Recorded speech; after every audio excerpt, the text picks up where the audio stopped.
Comic Timing is member supported by listeners like you over at patreon.com/comic timing. We thank you so much for every little bit that you give to the show. For as little as $1 a month, you can continue to support the production of Comic Timing. This all goes towards web hosting and equipment and things like that. And for your $1 a month, you can get behind the scenes audio, you can get occasional diary entries from myself, and you can even get some early releases like the, at the moment, still exclusive Extra Point that Chris Naudis put out about a week or two ago, which will eventually air on the main feed, but is available to you patrons at this time. We thank you so much for everybody who has supported us over at patreon.com/comic timing. Hey there, folks. My name's Ian Levinstein, and welcome to episode 233 of Comic Timing. So this one's going to be an interesting one, as you're really not going to hear me much. You'll hear me in the interstitials introducing multiple segments of this episode. But this episode is going to consist of all of the interviews that Chris Naudis got to conduct at this last New York Comic Con. New York Comic Con was a couple of weeks ago at this point, back in October. And while I attended as a plebe this year, as a 4-day badge holder, Chris had herself a press pass. And with that press pass, she got invited to a couple of roundtable interviews and one-on-one interview, which we will be airing in full in this episode. And it's actually quite the cast of characters that she got to interview along the way. It's not just her interviewing them, as you'll hear Chris's voice asking a question or so along the way. For the Penguin one, it was for the most part the same question for each actor that she got to interview. But you'll also hear a bunch of other reporters who got to be in on that roundtable asking questions along the way as well. And we will start this off with interviews with the Penguin cast, as they had one of the roundtables that Chris was able to attend.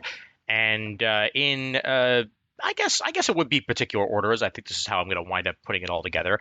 Diedre O'Connell, who plays Francis Cobb on the Penguin, was one of the individuals who got to be interviewed. Rhenzy Feliz, Victor Aguillar on the show was interviewed as well. And then there's a twofer as Clancy Brown, a voice that I'm sure you're all very familiar with, who plays Salvatore on Penguin. It was interviewed along with Michael Kelly, who plays Johnny Viti on the show. And then wrapping it up, Cristin Millioti, a.k.a. Sofia Falcone, is interviewed, a.k.a. the second lead of the show. And then, of course, the woman who put it all together, LeFranc, who is the showrunner of Penguin, will close out that particular segment of interviews. Then I'll come back on to intro the Star Trek section, and then we'll wrap it up with the Toys That Made Us. But really hope that you enjoy the interview portions here. There's some good questions being asked by everybody involved, and I think it's good audio and good content, and I'm sure you guys will agree that hearing from some of your favorite actors is something that we all like to do from time to time, and we have access to that this time around. So I will hand it over to the interviews themselves, and here is the first of those Penguin interviews. I'll ask a question. Again, this is a non-Batman show. It's basically a genre show that doesn't have the typical tropes. So how do you, explain that to people who ask you what you're working on, and, how do you just feel about it personally? I feel like this show is an answer to the question, what could you possibly make that would honor that performance of Collins and that work of Mike Marino's in the Batman? Mm-hmm. I mean, that piece of art that they made in, that character. And so I feel like this show is just like, if you said, what could possibly honor that? This is the huge weed that grew out of the an enormous number of brilliant artists all saying like, all right, we'll make a world that this person could live in. We'll make a world that could be the creation story of this, the origin story of this person. We'll make a world that keeps up with the brilliance of that one thing, which was just designing that prosthetic. It's just the most amazing, beautiful thing. And his performance inside of it is so amazing. So I feel like that's the origin. I mean, that's the answer that I always had. It's just, it all has to do with like, did you see that performance? Yeah. This is just the answer to, let's make 8 hours about that. So I have a question in terms of playing Oz's mom. What was the process of developing that character and portraying that character, especially with a character that is dealing with like lapses in memory and dementia and all that other stuff? Like, what were the challenges with that, and what was the fun in also playing the mother of Bob? The dementia stuff is unfortunately close to my heart. My dad, I think, probably had Lewy body dementia, although it's commonly misdiagnosed as either Parkinson's or Alzheimer's. It's a very common thing. But when I look back, having learned all of this stuff about what Lewy bodies is, I realized my dad went that. And so, unfortunately, I knew the feeling of it from having spent years with him with that. I feel like that work, you know, the research on it, the watching people who have it. I was lucky enough to find a woman who let me go to PT sessions with clients of hers that had it.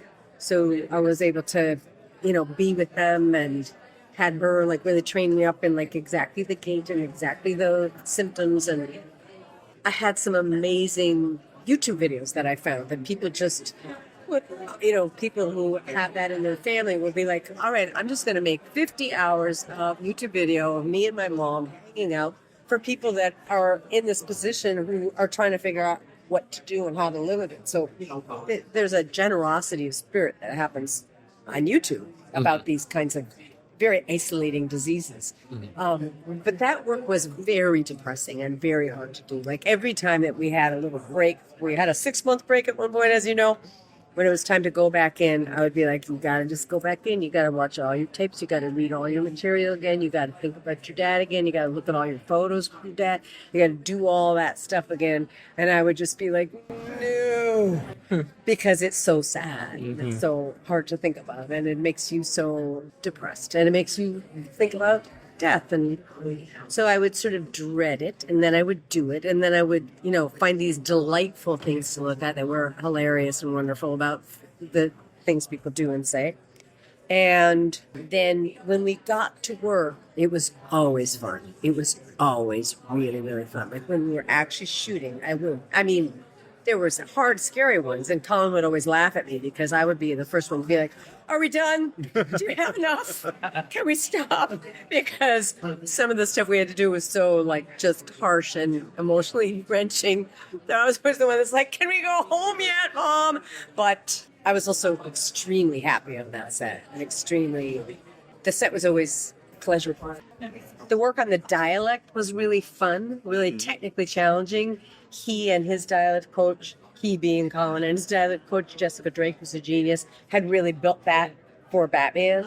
And even though it's not exotic, you've heard it before and you'll hear it again, it was very specific to his voice and, you know, the neighborhood that they were creating of their little side of what would it be like to be from Crown Heights in Gotham and drill, have all these crazy sheets with all this phonetic writing on it and learn that, which was kind of fun. So I had a lot of outside-in things I had to do for home, some of which were just grueling technical things and some of which were sad, but that set was never sad. That set was always like, let's go. Yeah. You talked about in the panel about how your character views Oz as kind of almost a weapon. She's arming him.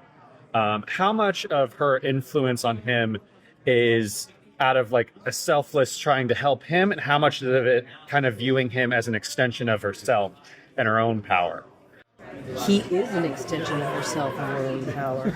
There's no other way to perceive it. I don't know what you mean. I actually sort of weirdly don't. I feel like they're both true, but I think the separation is a little dicey between them.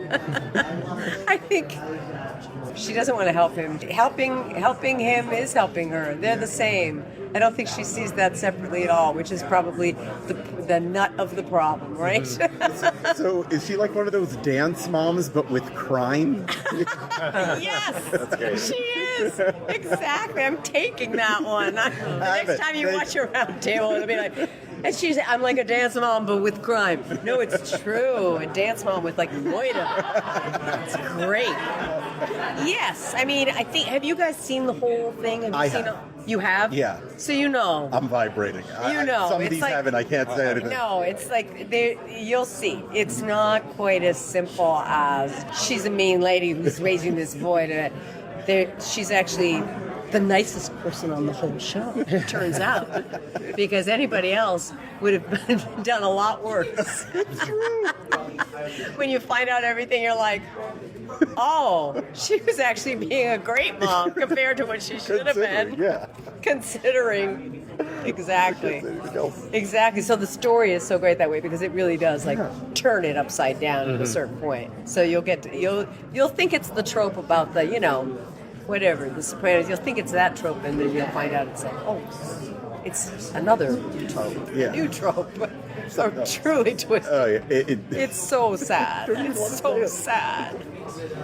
I feel like one of the challenges of this show was that I'm so used to thinking that as a theater actor, you're supposed to keep bringing everything down and down and down and down. That's too theatrical, blah, blah, blah. And one of the challenges of this show was to have the courage to be like, actually, this is a very theatrical show.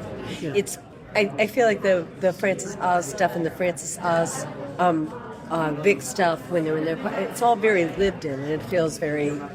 A lot of it's not terribly theatrical, but the work to do it is very theater work. It's like learning a dialect and then showing up and having it be exact and having to repeat those exact sounds every time. That's like theater training work. But the courage to kind of be, well, no, we're in an operatic story. The feeling in my body of being in a play and the feeling of doing this were very familiar, very much the same. Sometimes with film, I'll feel like, no. If I feel like almost nothing happened, that's probably good. But this had never felt like almost nothing happened. It felt like a lot happened. Oh, yeah. Yeah.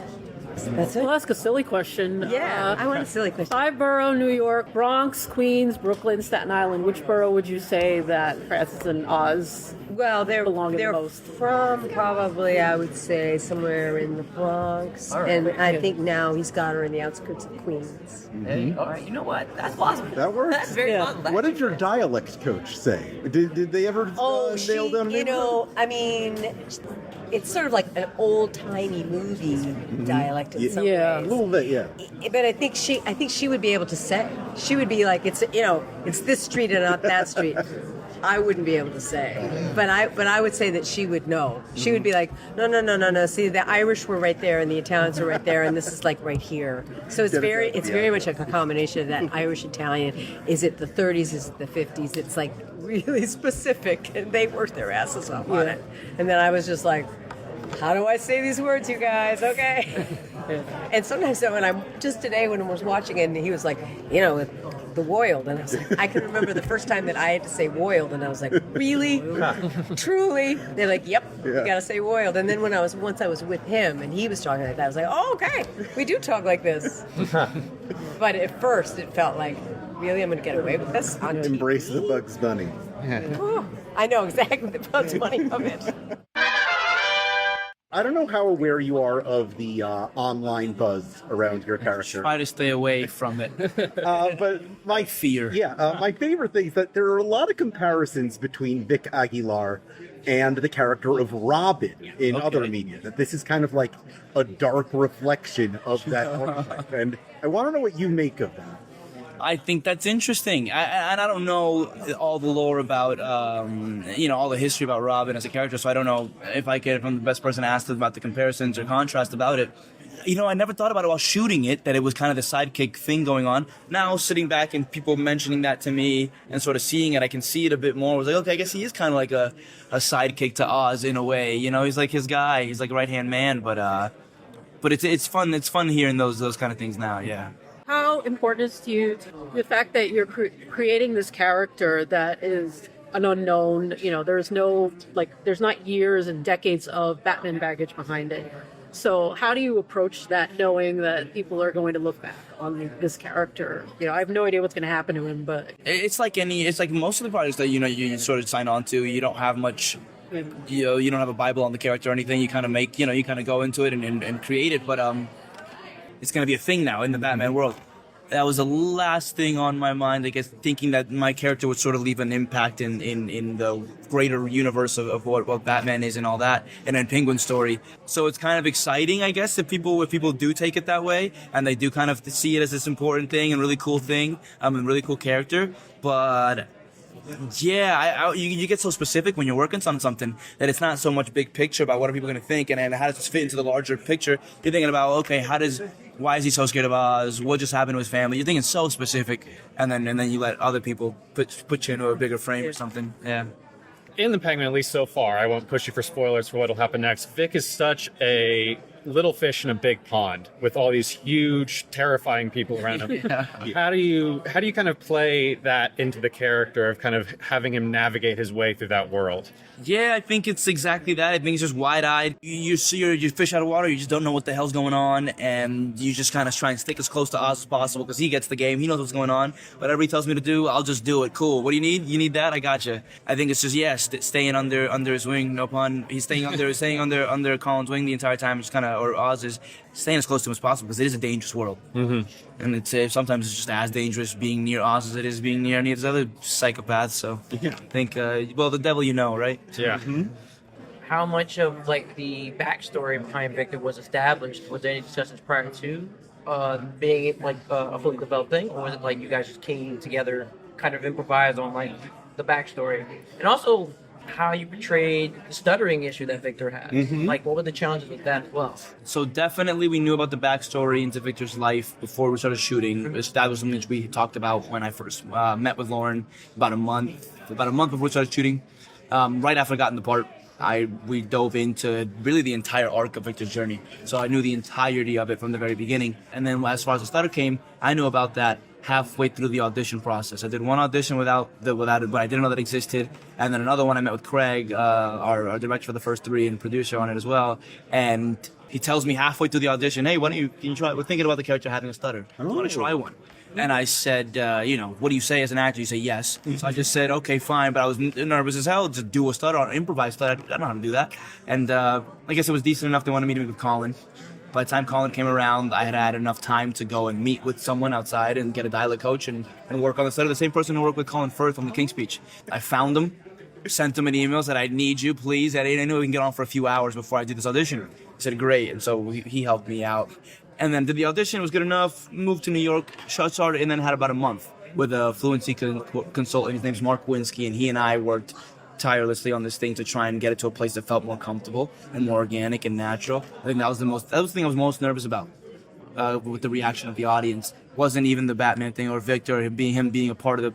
It was are people gonna make fun of me for this stutter thing? Is it gonna seem ridiculous? I just hoped that it didn't, and that it didn't seem like we were trying to make fun of it in any way or anything like that. I've been very lucky that the response that I've gotten from people reaching out to me through social media and stuff has been, thankfully, in that community, has been very, very, very positive. Something that Vic seems to have in common with Oz is that a lot of your actions through the show that we've seen so far are driven by impulsive, spur-of-the-moment decisions. Yeah. Just whatever is occurring to be in that moment in time. So I have to ask, does Vic have any core principles at all? I think he's 17 years old and he's figuring that out. And I think that ultimately he doesn't want to do bad things. But he also wants a better life. Yeah. He wants a better life than what his parents had. He wants a better life than what his grandparents had. He wants a better life than what his peers have had. Mm-hmm. And he sees a route to that through this. Yeah. And he doesn't see any other road. He doesn't know what other road he's going to take to where he can make a lot of money, to where he can have a nice life, to where he can be able to give his girlfriend $300 on a whim and go put yourself up somewhere nice tonight. I think he wants that life, and I don't think he sees another way to it. And so, yes, he makes a spur-of-the-moment decision. Screw it, I'm not going to California, I'm staying here. And yes, there's a lot more spur-of-the-moment decision as the series goes on, then we get deeper into the story. But you're right. I think Oz is better at thinking on his feet than Victor is, but Victor tries his best. Thank you. What is it about Victor that Oz doesn't kill him and after every time he comes out? Colin answered something like that on the panel, kind of, so I'll take his answer, because he knows better. Why wouldn't Oz do something? I think he sees Victor as like a kindred spirit, is what Colin said, and that he also has disability.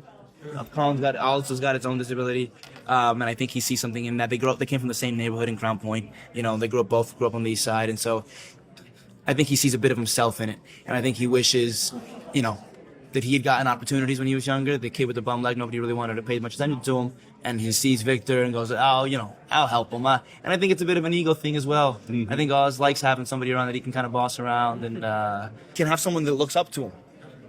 You can see it even in the clip that they showed when he makes fun of Milos for wearing the lifts. Victor kind of looks over at the crew, like kind of laughing about the joke that Oz made. I think he finds Oz funny. I think he likes Oz, and I think that feeds Oz's ego. Yeah. So there's many reasons why I think he keeps him around, but those are a few. Seems also like a surrogate father figure as well.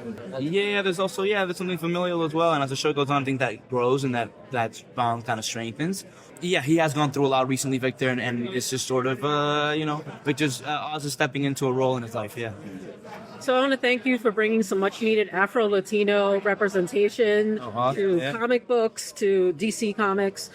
And, how do you generally feel about that? I loved all of the scenes with Victor's family. So Oh, great. what was it like for you Oh, it's personally? awesome. It means I have a job. It's great. I love it. I think it's great. I think it's important to see that. I think that there aren't many, there's not much of it in TV and media. So it's awesome. It's awesome to get to show it a bit and it not be, I love that it's not the show.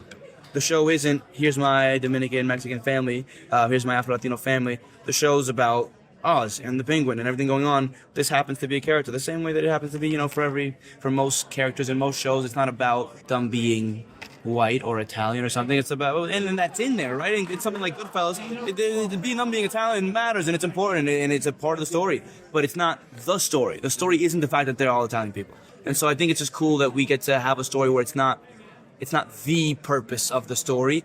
We're just a part of the story. I think it's awesome. Thank you. I think Vic, like so many other people in the character, is driven a lot by the trauma that he's experienced. How did you work that into how you play the character? I think there's just always this kind of, and we talked about that, me, Craig, and Lauren, about how much is this weighing on the character throughout the entire show. He just wears this baggage a bit. I think he hunches his shoulder more. I think you can see it physically. He's going through a bit. He's going through a lot. He's not constantly smiling all the time. He's not in a great mood. I think there's pain in his life, and I think there's wounds and there's pain and there's hurts. And I think that with the constant threat on their lives and the constant moving of what's going on around them, I don't think he has much time to sit and wallow in it or sit and think in it. I think it's left foot, right foot, left foot, right foot. Someone's about to kill me. Let me focus on that, because if you don't focus on it, you end up dead. I'll be calling the shots.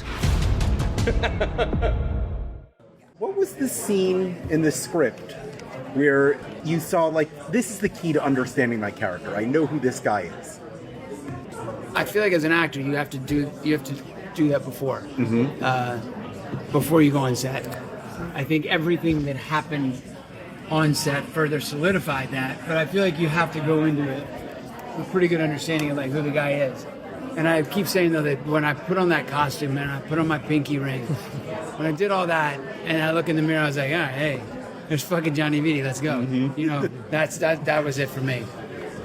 Yeah, that's a good answer. That's absolutely right. You have to do all that work beforehand, and then after that, it's kind of adjusting to everybody's rhythm and your director and where the camera is and what the shot is. Nice. Does that make sense? It does. Yes. Yeah, okay, good. I guess I'll go next. So for Clancy specifically, so you've been involved with DC Comics adaptations for a while now, going all the way back to characters like Lex Luthor back in Justice League. Do you think it gives you a unique perspective, kind of being involved in these different adaptations and interpretations of this world and these characters?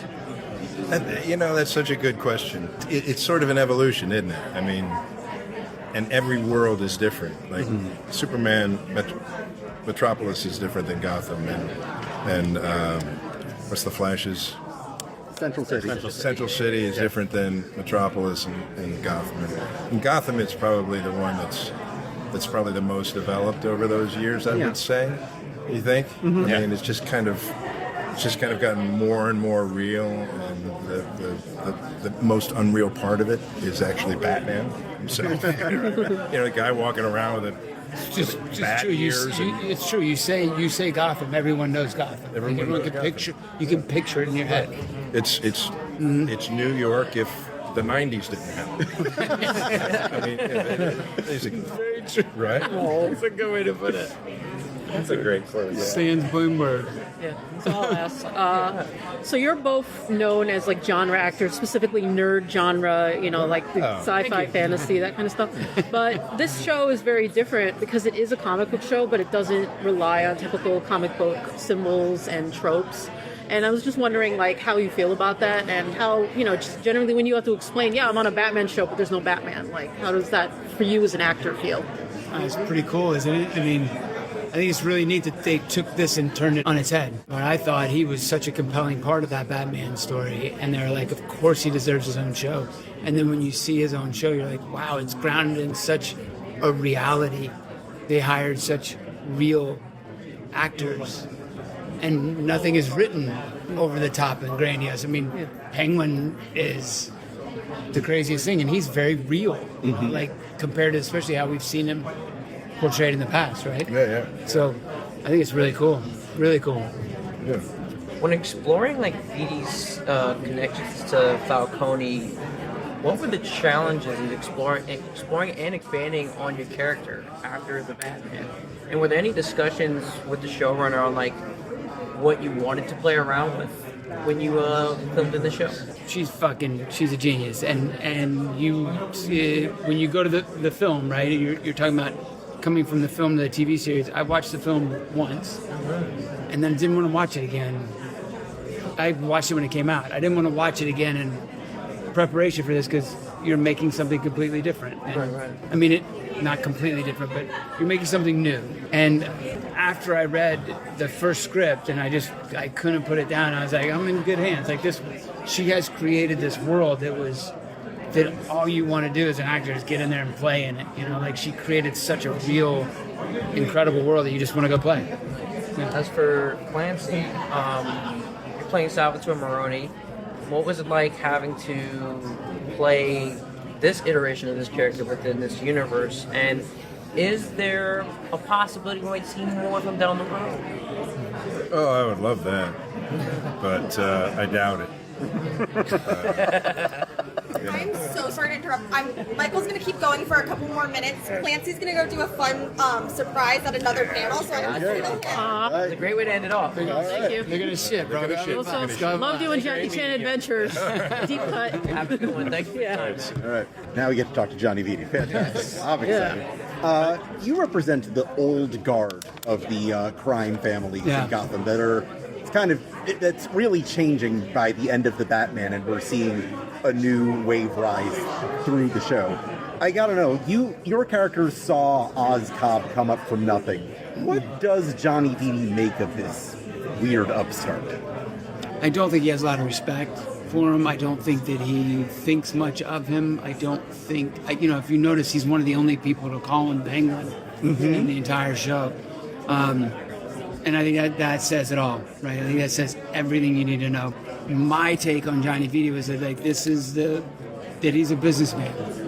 That's why I chose to play him with a slightly less accent, a slightly less mafiosa quote. I wanted him to be very grounded in a very real business. I'm going to drive the family business forward, but I have my old school ways. That kind of thing. I don't know. It was fun to play him. Really fun. What was more fun to play, Johnny Viti or Steve Lombardi?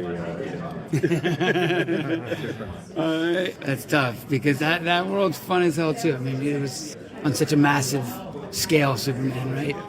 And Zack Snyder and I had done Dawn of the Dead together, both of our, like, my big first role in a film and his first film. And then so when he called, he was like, hey, you want to come do this movie? I was like, yeah, of course. He's like, hey, I don't know if you know, but I'm doing Superman. I was like, yeah, I do know you're doing Superman. He's like, I want you to be in it. I was like, great. And so the difference, though, is it's massive. It was, one's self and one's film, and I just mean that on a scale, right? Like with the green screens and all the crazy shit that Superman was. And, but I loved doing this. This was a lot of fun. Johnny Viti was a lot of fun. Jumping there with Cobb, jumping there with Cristin. The girl is so incredibly talented. Yeah. And I was saying in one of the earlier interviews that jump in the boxing ring with those two individually. You're the fortunate beneficiary of being lifted up by sparring with the best. You fight with the best, you run with the best, you compete against the best, or with the best, you become better. So I felt very, very grateful. Viti's character is kind of always on the periphery of like the centers of power, or maybe if you want to be, say, the power behind the throne. He kind of is always on the outside, kind of watching. Could you talk to how he kind of is always influencing people from the outside and making it so that you kind of are always playing off of these different power players inside the show that maybe have more direct focus? Sure, I think that's the businessman in him, right? Mm-hmm. That he's doing what's right for the family business. He doesn't give a shit about Oz or about her or about anything. He's doing what's right to drive the family business forward. In my opinion, he's a businessman, and he is one of the only people on the show, I believe, that is in the crime family what you would call a true soldier, right? Like, a lot of the other characters are going for power. Mm-hmm. He's not necessarily questing for more power. He's happy where he is, and he can drive it forward that way. I don't know. I think it's like that. My favorite scene that you've done in the show is actually the one we just saw in the panel where in the mausoleum. Yeah, in the mausoleum. Oh, God. Where on top of all the torture, you're giving this deeply heartfelt speech about the relationship that you had with her. And I gotta know, how much of that is like you revealing your true self, and how much of that is you just like, I need to stay alive another minute? I think I played it as it was his true self. He did love her mother. He loved her.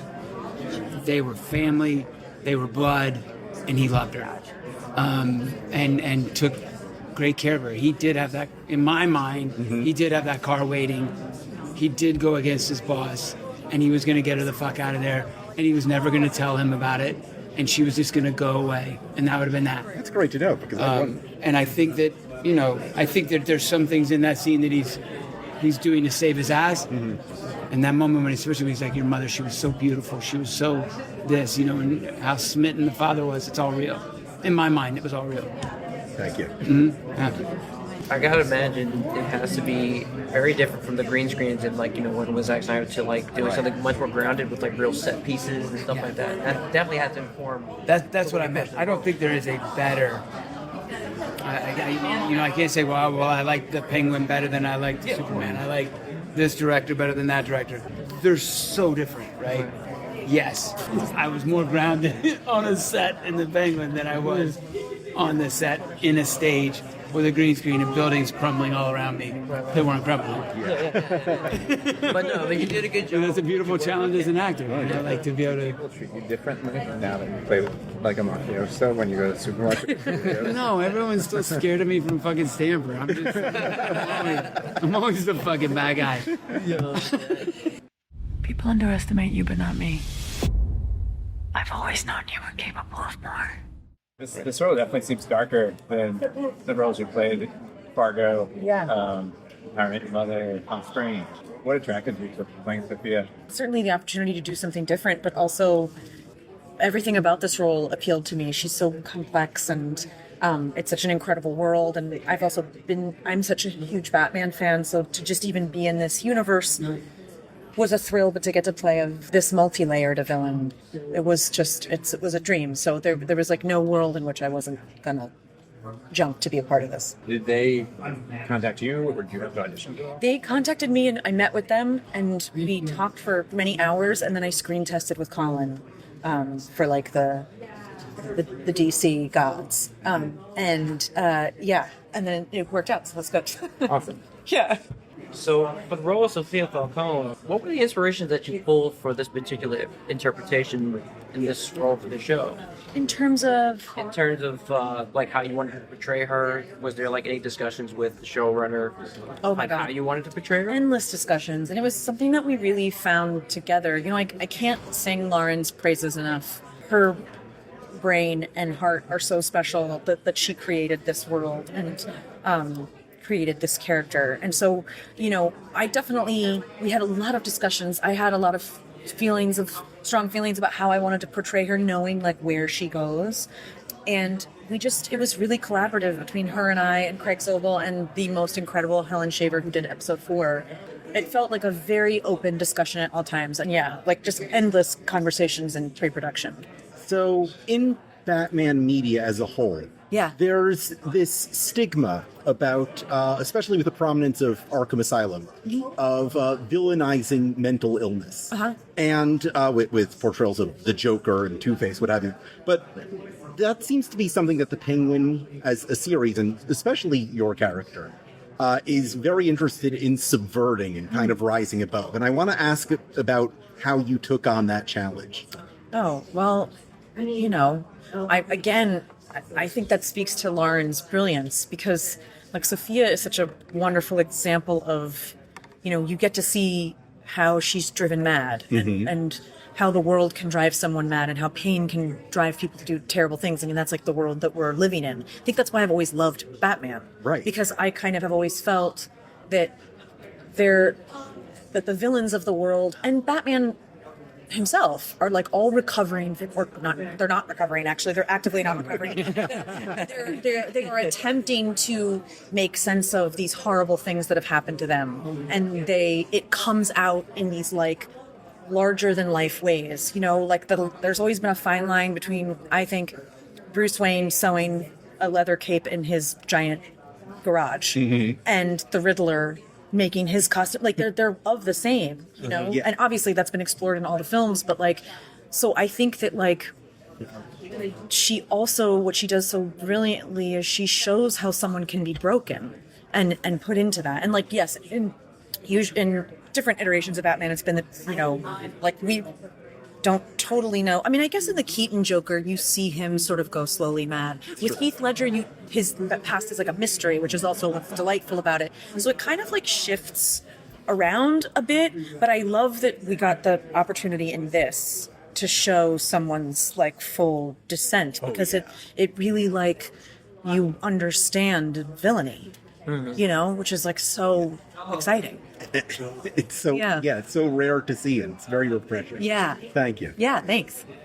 So there's been a lot of chatter about how Penguin is basically a superhero show without a superhero. Yeah. And I was wondering what you feel like your personal experience was having to explain that you're playing like basically like a mob boss on a show that comes from comic books but doesn't adhere to typical comic book tropes, especially since you mentioned you are a Batman fan. So well, I think that's like one of the things I really love about it, because they're villains and it is the world, but like you get to see their origin story. And I feel like origin story is like thrown around a lot, like you get to see but like you really do. And it's like thrilling. I've also always really liked Batman because it does seem like it's like a sort of stand-in for New York, and then like everything is possible. And so, like, and even him as a superhero, he has no powers, which is what I love. Like, none of them have powers. They're just like, it's like their own madness is what powers them. Him too. It's so in the world of the movie that it felt present without like needing to see someone fly or, you know, whatever. So I love that aspect of it. Yeah. So the Sofia in the comics is, I would say, probably a less dimensional character than what you've portrayed on the show, and I think you've kind of built out her complexity, adding a lot of layers. Could you talk to kind of how you kind of added to the character from what you've adapted from the source material? Well, early on, like even in my initial meeting with Matt Reeves and Lauren, when I met with them, I'd done sort of like preliminary internet research where I was like, who is this? And I like read a ton about her, but I didn't go out and buy the comics because I wanted to be like, what should I attach myself to or shouldn't. And they both were like, just so you know, we're taking this in a different direction. You can read the comics if you'd like, but we're doing something very different. So I kind of decided not to, and like really focused on what Lauren wrote. I know there are shared elements. I definitely know it's like subverted, but I kind of just tried to focus on like this world as much as I could. And also that's like another brilliant aspect of getting to do something long form like this. Like, you know, you do get to explore all these different levels to her that you maybe wouldn't in a film because there's like so many of the characters or whatever. So did that answer your question? Yes. Okay. Great. Okay, good. Yeah, I imagine the runtime also is another issue that you would have to run into if you were to do it just only as a movie. So it makes sense for the show that you have enough room and space to really explore Sofia like throughout. And that you get to see, you know, one of my favorite parts of 4 is that you get to is that you see who she was before all this happened. Yeah. And I also hope, or it's a hope of mine, that if you were to go back and watch episodes 1 through 3, knowing what's coming, that you'll see the ways in which that like informs how she speaks and moves, and like what little things that she says that maybe people at the time are like, wait, what is that? Oh, I don't know what that is yet. Right. Like even when they're smoking outside the club and she's like, well, and I'm not the hangman. Like a friend of mine the other night was like, when I heard that, I was like, what? Okay, I guess I'll figure that out. Yeah. And like, you know, like I love stuff like that. Or that she wakes up in her closet every day clawing at her neck. You don't know why she does that until 4. Yeah. And that, like, I mean, I have chills thinking about it. Like it's so rare that you get the opportunity to like plant those seeds and see them like flower later. So Have we seen the last of Sofia? I hope not. Me too. Because I love her. And I love, like, no, you know, I'm also would have like a laser pointer on my head if I say anything. But I love her. Yeah. And I selfishly hope not. You know? I know. Yeah. In regards to, I guess, the overall series, what were the challenges with trying to have a series that stands alone while being an extension of an established film? Because like you mentioned earlier about that this is a multi-layered world where there is a lot of lived-in characters and environments. Right. Like, how did you navigate that with the showrunner? You never know how things are going to be received. Like, I've been working long enough now, you just can never tell. You can never tell what people will respond to and what will move people. I certainly felt reading these scripts, I was like, this is so unbelievably special, but you just don't, it's just like chaos. You know, you just don't know what will connect. And so like, I don't know, I feel like Lauren could probably answer that question better. There's definitely like, you get nervous when you care about something. You want other people to care about it. So there's certainly that. There's certainly like, you know, that if you're lucky, there will be a lot of eyes on it. But that also comes with its own set of pressures and not wanting to let people down or not live up to expectations, like all that. Which, in terms of navigating that day to day when you're filming, you just kind of like have to ignore it, I guess. Or I did. Tried my best to. But that's always, you know, it's definitely, you think about it sometimes, for sure. Look at this. What that madman did. During the panel, you mentioned that you were a big fan of the comics. You started with X-Men. You eventually got into DC with Superman and Batman. Were there any comics in particular that helped influence your writing on the show? For me, I went back to The Long Halloween and Dark Victory. Pain and Prejudice was, I thought, a really great comic. I read all the Penguin comics, which I was not very familiar with any of the Penguin specific ones outside of that until I started to dig into them. But it was great. I mean, for me, it was just inspiring to just take bits and pieces or try to find the tone or the mood. Obviously, I know Long Halloween was really inspirational for Matt and for so many people who've taken on the Batman just because of the noir sort of quality. I want to talk about the stigma in Batman media when it comes to addressing mental illness and how with the presence of Arkham Asylum, we tend to villainize people going through these personal struggles, and how the Penguin seems to do a lot of work to subvert that, to show that these are real people, that they aren't monsters. And I want to talk, I'd like to hear what you have to say about like the work that you did to overcome that. Yeah, no, that's a great question. I mean, I love comic books and I have grown up reading them. But there are things, right, when you look back that you're like, that's unfortunate. Yeah. That's a terrible trope, or that's deeply offensive. And I think we can do better, especially when it comes to our villains. And it's easy to say, oh, someone's mentally unwell in broad terms, and therefore they're going to kill you. They're a murderer or something. Similarly, in something that we had to contend with in The Penguin, a lot of these characters are drawn with like giant scars on their faces, or Oz has a disability, and like some depictions suggest that that's why he maybe acts out or does what he does. And to me, I'm like, we cannot go down that path. We're more evolved as a society for that. Oz is who he is because of who he is as a man. So we really strive to like showcase all sides of him, and it has nothing to do with the fact that like he has a club foot. That is a part of who he is, certainly, and there's a level of pain he lives with, but that is not why he's ambitious. That is not why he's a narcissist. That's separate from that. So in terms of Arkham State Hospital, I think it was very important to do our best as we can. Obviously, we take place in Gotham City. There's a certain level. We're a comic book show. There's a certain quality to that you want to embrace. But at the same time, I just think there's room to showcase mental illness and show it's much more complicated than it has been depicted previously. So we're trying for that, certainly, and we're very aware of it. So, as you mentioned earlier, some of the inspirations for this particular series, Dark Victory and Tinsdale and Jeff Loeb's Long Halloween. Were there any other inspirations for certain depictions of certain characters within the series as well?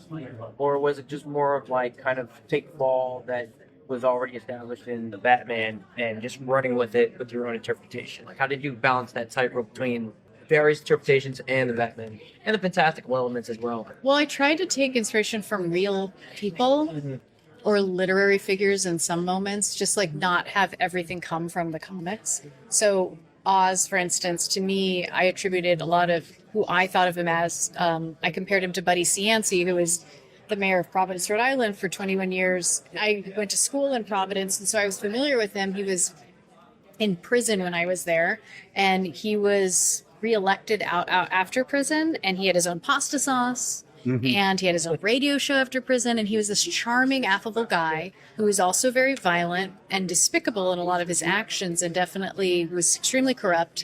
But people loved him because he took care of them. And so Oz's story in the first episode, when he talks about Rex Calabrese, that's sort of my homage to Buddy Cianci and what that guy embodied for me as an inspiration. So I try to do things like that, where I read as much as I possibly can.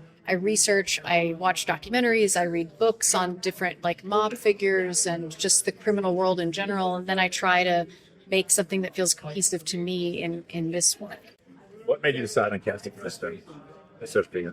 I mean, I've been a huge fan of Kristin's work for a long time. I think even though everyone knows she's so tremendous, she still remains somehow this underrated actor that people just don't expect, like what she always does and what she always delivers, which was shocking to me. It was really exciting because she has such range. I mean, she's a theater actor first and foremost, which a lot of people don't know. Obviously she's a great singer. She was in Once, the musical. And she just has great dramatic chops. But then she's been cast recently in all these great films and television shows that have like a dark sense of humor to them. But I know she can do so much more, and she has so much gravitas. So I was just excited by the possibility of having her become our Sofia, because I wanted a Sofia that could be cutting with her humor, like could bring a level of like genuine humor. But Kristin's also such a likable person, and so it's more surprising in a way, the darkness that's like within her. But I think she blows me away in this show, and I'm so excited for her because I think people are really starting to see the tremendous range she's always had. But we brought her in, and she did a chemistry read with Colin just to make sure that those two vibed, and it was really exciting. It was awesome. They read the scene at lunch in the first episode together, and seeing Sofia come to life in that way through Cristin was the best. So a lot of it is made of the fact that, again, this is a Batman show without Batman. It's more like a crime drama. And you said you read a lot of Batman comic books and everything. So as a creator, making a superhero show where there exists this kind of stigma against superhero stuff still, even if it's making tons of money, what would you want your audience's big takeaway to be from watching this show? I want them to care about our characters. Like, to me, it doesn't matter as much at the end of the day if there's no Batman in a show that was spun off of the Batman, if you deeply care about these people. You might care by hating them. You might be repulsed by them. You might be rooting for them. You might just at least deeply understand them in a different way. Like, to me, that's what is so great about television, is having the time to spend with characters, and you want your audience to grow with them. So the most essential thing to me is creating characters that you have some sort of connection with, so that then if something terrible happens to them, for instance, you care, or if something great happens to them, you feel like it's triumphant for yourself. That's the goal. And so in any genre, I think that's the case. I know we veer more crime drama because no one has superpowers in our show. Yeah. And I know we're oversaturated, and there's so many different iterations that have been done time and again of different superhero content. I watch all of them. Like, I'm a huge fan for all of that stuff. So the best thing, too, about this genre is that some people love something and some people don't love something. And that's okay. There's so much of it. So I would be hesitant that we stop making some of that stuff. I think just the priority, at least for me as a creator, is making sure we're filling the world with interesting, complex people we can all feel something for on some level. Could I ask you one more question about the mental illness aspect? The other angle that this show addresses is the dementia story that happens with Francis, which is something the comics touch on, but you really explore very deeply in these 8 episodes. And I want to know, where that came from. Is that it feels like it comes from a very personal place. I mean, I thought it was interesting to dig into dementia in this show, and I did research trying to figure out what would be the correct sort of thing to engage in to tell the stories that I wanted to tell. And I researched Lewy body dementia, which is a terrible, terrible disease. And I think it's actually what people believe Robin Williams had. Yes. And so it's very confusing to diagnose. It's often misdiagnosed as Parkinson's because people have tremors, they lose their sense of balance. And then unfortunately people will give people medication for that actually doesn't help them. Yeah. So for me, I always bring some sort of personal quality I try to bring some kind of personal connection to all of the things I write and all the characters that I create. Not always literally, but, I think it's so relatable. A lot of people have had different experiences with someone who has had dementia. Dementia is very common, but it's just this specific form. People have hallucinations, and it's very confusing, and you can be with someone very present in 1 second, and the very next be different. And there was something about that felt interesting to engage with for Francis. I have a question. So the Penguin obviously kind of fits as kind of like a bridge between the Batman movie and the upcoming sequel. How much of freedom did you feel like you had in kind of creating your own show versus how much were you kind of tied into bridging that gap between those two movies that were more outside of your control? I actually felt like I had a lot of freedom because we decided to make our show very intimate and very focused on our characters. Mm-hmm. We weren't trying to bring in a ton of different people from the universe. And we weren't trying to add a character in only to service them to elevate, to move into Matt's second film. And I think if we are successful, it's partly because of that, because we weren't just a show to fit in different characters and then figure out how we're going to do it. It's no, this is the emotional trajectory of this man. This is a psychological character study of him and all the people around him. And I hope by the end of 8 hours, you start to think about our own characters, some of whom are newly created, or definitely different enough from the comics that we previously established, that you feel like, I can't stop thinking about these people, and now they're my favorite comic book character, and maybe people will write more comics about them. That's my hope anyway. So I was given a lot of freedom, and I'm so grateful to Matt for that.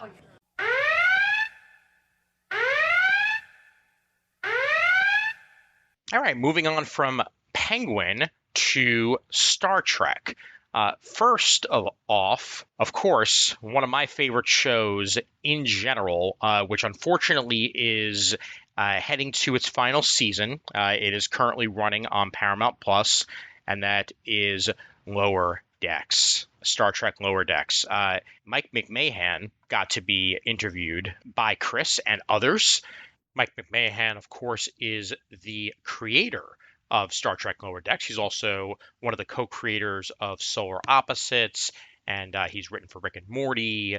He's been in the business for years, and he's also a ginormous Trekkie, which is very, very apparent with what he's done with Lower Decks over the years. And love what he has to say in his portion. He seems like a nice jovial guy, and he's also seems just about as upset as we the fans are that this is coming to a conclusion in 5 seasons. I really hope there's more to come. I know that there's some comics out there that are well regarded, but I would love to see more animated series Lower Decks, or even live action Lower Decks to come. And maybe, just maybe, we'll wind up getting that. And then once that has concluded, we head over to the upcoming Star Trek Section 31. To begin that, we have the director of Section 31, Olatunde Osunsanmi, actually is in a roundtable along with Kacey Rohl, who's playing Rachel Garrett in this new production. Rachel Garrett, obviously a Star Trek character that some of you may already be familiar with in one form or another. Kacey is taking on the role of Rachel Garrett in this movie. And then we have an interview consisting of Omari Hardwick, who's playing Alok Sahar on the show, and Robert Kaczynski, who's playing his right-hand man, Zeph. And these are the Star Trek interviews. I do hope you enjoy.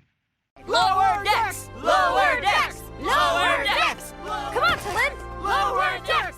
So my question is kind of about the deep cuts that are in Lower Decks. Sure. Obviously, there's so many of them, and they are so expounded upon. What goes through the decision process? Different deep cuts come in different ways. There's, I want that character. They're a deep cut. Let's talk about them ad nauseum. How do they tick?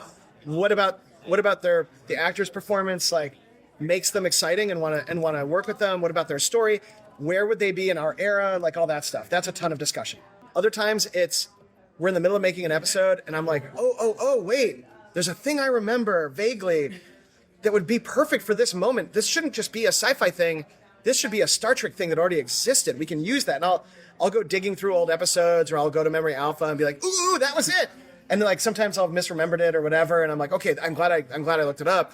And then other times it's Tawny might know something in the booth and reference it, and I'm like, oh yeah, because we all have different things we love about Trek. So from the artists and the actors and everything, and then the artists will sneak stuff in there, and I have to approve everything. So I'll get, if they're going to put something in from a legacy show, because we draw every prop, right? It's not like we can just go into the prop bin from another show and be like, oh, they had this thing called an exocomp. Let's spray paint it gray and it'll just be an engine piece. You know what I mean? But people say this show's a love letter to Star Trek, but we're also a love letter to making Trek. I'll be like, oh, we need a new device to do this.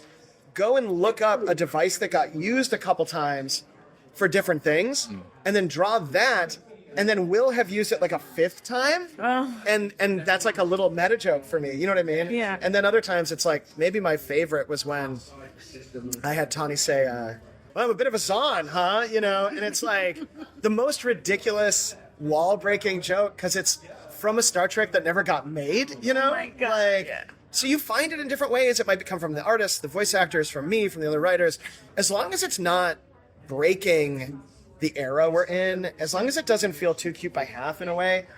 My favorite is when you guys don't even notice it. Yeah. And then 2 years later, somebody's like, wait a minute, because then you were just laughing and enjoying a story for a minute with these characters. And then later on, it's like one of my favorite things was when we had I love the exocomps, right? I asked the artist, not only should she be hovering when Peanut Hamper's on screen, but will you give her a slight sway like she's being held up with fishing line? Oh. And that's hard in animation, and they did it, and every time I see it I laugh, and I don't think I've ever noticed anybody say anything that she's swaying there, but it makes me laugh. So anyway, hopefully that answered. No, that was perfect. Yeah, I love to hear that it's so collaborative. That's really. Oh well, it can't all come from my brain, but it all does annoyingly have to bottleneck at me. But they know what makes me laugh. So when a prop is coming through the design phase, they'll paste on the screen on the PDF I get where it existed in other Trek to be don't try to tell us this is. Yeah. Mike, you've had a lot of deep cuts on the show. I'm curious, are there any deep cuts that got left on the editing floor, or any deep cuts that millions. No, I mean, the problem is, it's not left on the floor. I could be deep cutting forever. There's 800 episodes of Star Trek. There's 50 episodes of Lower Decks. You know what I mean? all the deep cuts are personal to somebody on the production, right? So like exocomps being one, like quality of life being like an episode that I loved growing up, but not everybody is like, that's the episode. You know what I mean? Like everybody else is talking about the inner light. And I'm like, yeah, but what about the exocomps? You know what I mean? Yeah. And the same thing was with the Packlets. The Packlets, to me, I saw that episode on TV growing up, and then I didn't see it again for like 15 years when the DVDs came out. And when I saw it on the DVDs, I gasped because I thought I had imagined that episode. And I was like, they did this? You know? And so Packlets became like my personal little like thing I liked that they exist. It was like finding an old friend again. So like, but yeah, it's tough though because whatever got left, I would have just kept doing. But all the big ones for me, like my cat's name is Riker, right? Like Riker shows up for a season. I love Enterprise. There's some really cool Enterprise stuff this season that I finally. The only reason I wasn't putting favorite stuff in was because I didn't want to break the era. So like it took a little while to figure out how do I do this that feels organic, and like I figured out some cool ways this season to Hail Mary a couple things that I really like. Yeah, I'd like to build on that, you know, since we're talking about the deep cuts and everything. And first of all, we all agree, like, Lower Decks is great because it really cares about the characters and you do care about the story. But since we were talking about the deep cuts, even though you're making official Trek, it still has that fanfic feel where you're trying to fill in gaps or explain things further. And I'm wondering how much of that plays into when you start writing episodes. Like, do you start with the characters or do you be like, here's a corner I want to explore? So every episode starts with how any Star Trek would be made, which is like, we need a sci-fi thing and a character thing. And how are those going to merge? And on Lower Decks specifically, it's we need a Star Trek thing, and we need a character thing that feels like it's a story that comes from your 20s or 30s, or maybe a little bit before, where you're finding your way in life. Like when I moved to LA, I was like, I want to write action movies. And then I was just looking for any job, and I ended up working on the show Drawn Together as a PA. And I was like, wait, I love watching animated shows. But I'd always been told, if you can't draw, you can't work in animation. And I could write.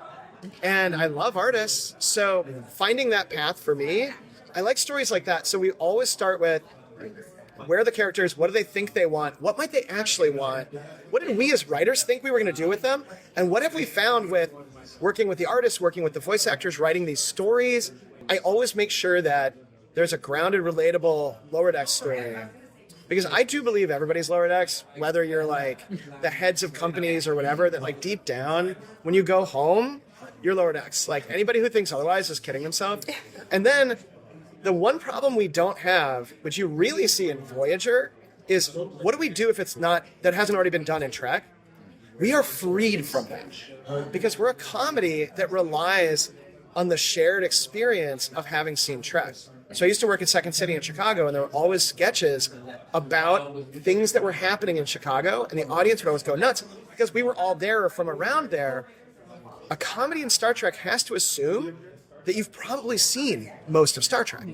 And so instead of having to beat and do something new, we would go back and be like, all right, what have we done that we can do our version of because our guys have had to do it 50 times? And what's a new thing we can say about it? Or how can we build out stuff like, oh, yeah, we all know about Orion, but do we? Like, have we really, like, and why are these monocultural? Like, it was useful at the time, right? But I know that our audience are sci-fi people. I don't have to explain what a nanite is. I don't have to explain what the multiverse is to fucking anybody, you know?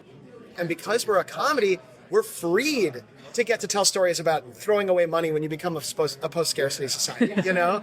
And because it's that, because it's a comedy, and because we don't have to explain that, getting to do a show, a Star Trek show about Star Trek, that's, you call it fan fiction, but in a way, like, what fan fiction does is it examines a thing that's a shared thing that we all have consumed. We are fans, right? But in the show, diegetically, those characters aren't fans. They are colleagues to Kirk. You know what I mean? They are studied. The episodes we watched are logs they've studied. Every Star Trek episode starts with somebody saying something that ostensibly all the other characters in Star Trek have to learn in school, you know? And so our characters having that allows us to enjoy being like, oh, this is like me and my friends at the bar talking about, you know, who the coolest person on the Enterprise D would be. It's Riker. But it's being told in a way that we also get to participate actively in the canon, which is like, That's fucking cool. Like, nobody's done that before. It's really weird. I wish Galaxy Quest had been that. It was almost that. And that's why Galaxy Quest is one of the best Star Trek movies, because it respects Star Trek. All right, sorry, I've been talking fucking. It's okay. You mentioned the audience. And one of the things that the fans are always thrilled about is when they see that discussions that have been having online have influenced the show.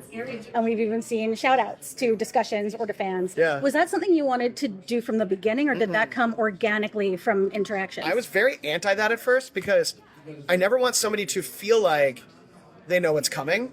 When you watch the show, I want you to be like, oh, that was fun. I had no idea I was going to get that. Like, nobody wants to open a Christmas present and be like, ah, yes, the thing that specifically you told me you were getting me, there's no surprise to it, you know?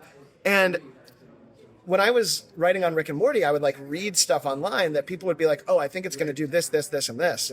And online is like a writer's room, but with 1 million people in it that are gaming out what's going to happen. And when they would get it every once in a while, I'd go back in and to Harmon, I'd be like, we can't do that anymore. Like, somebody got it. We have to push ourselves to be weirder than 1 million Redditors. You know what I mean? For Lower Decks, there's never been a thing really, like, I'm not on Facebook, so I'm constantly being told like, oh, we love that you love the shit posters, that you do that stuff.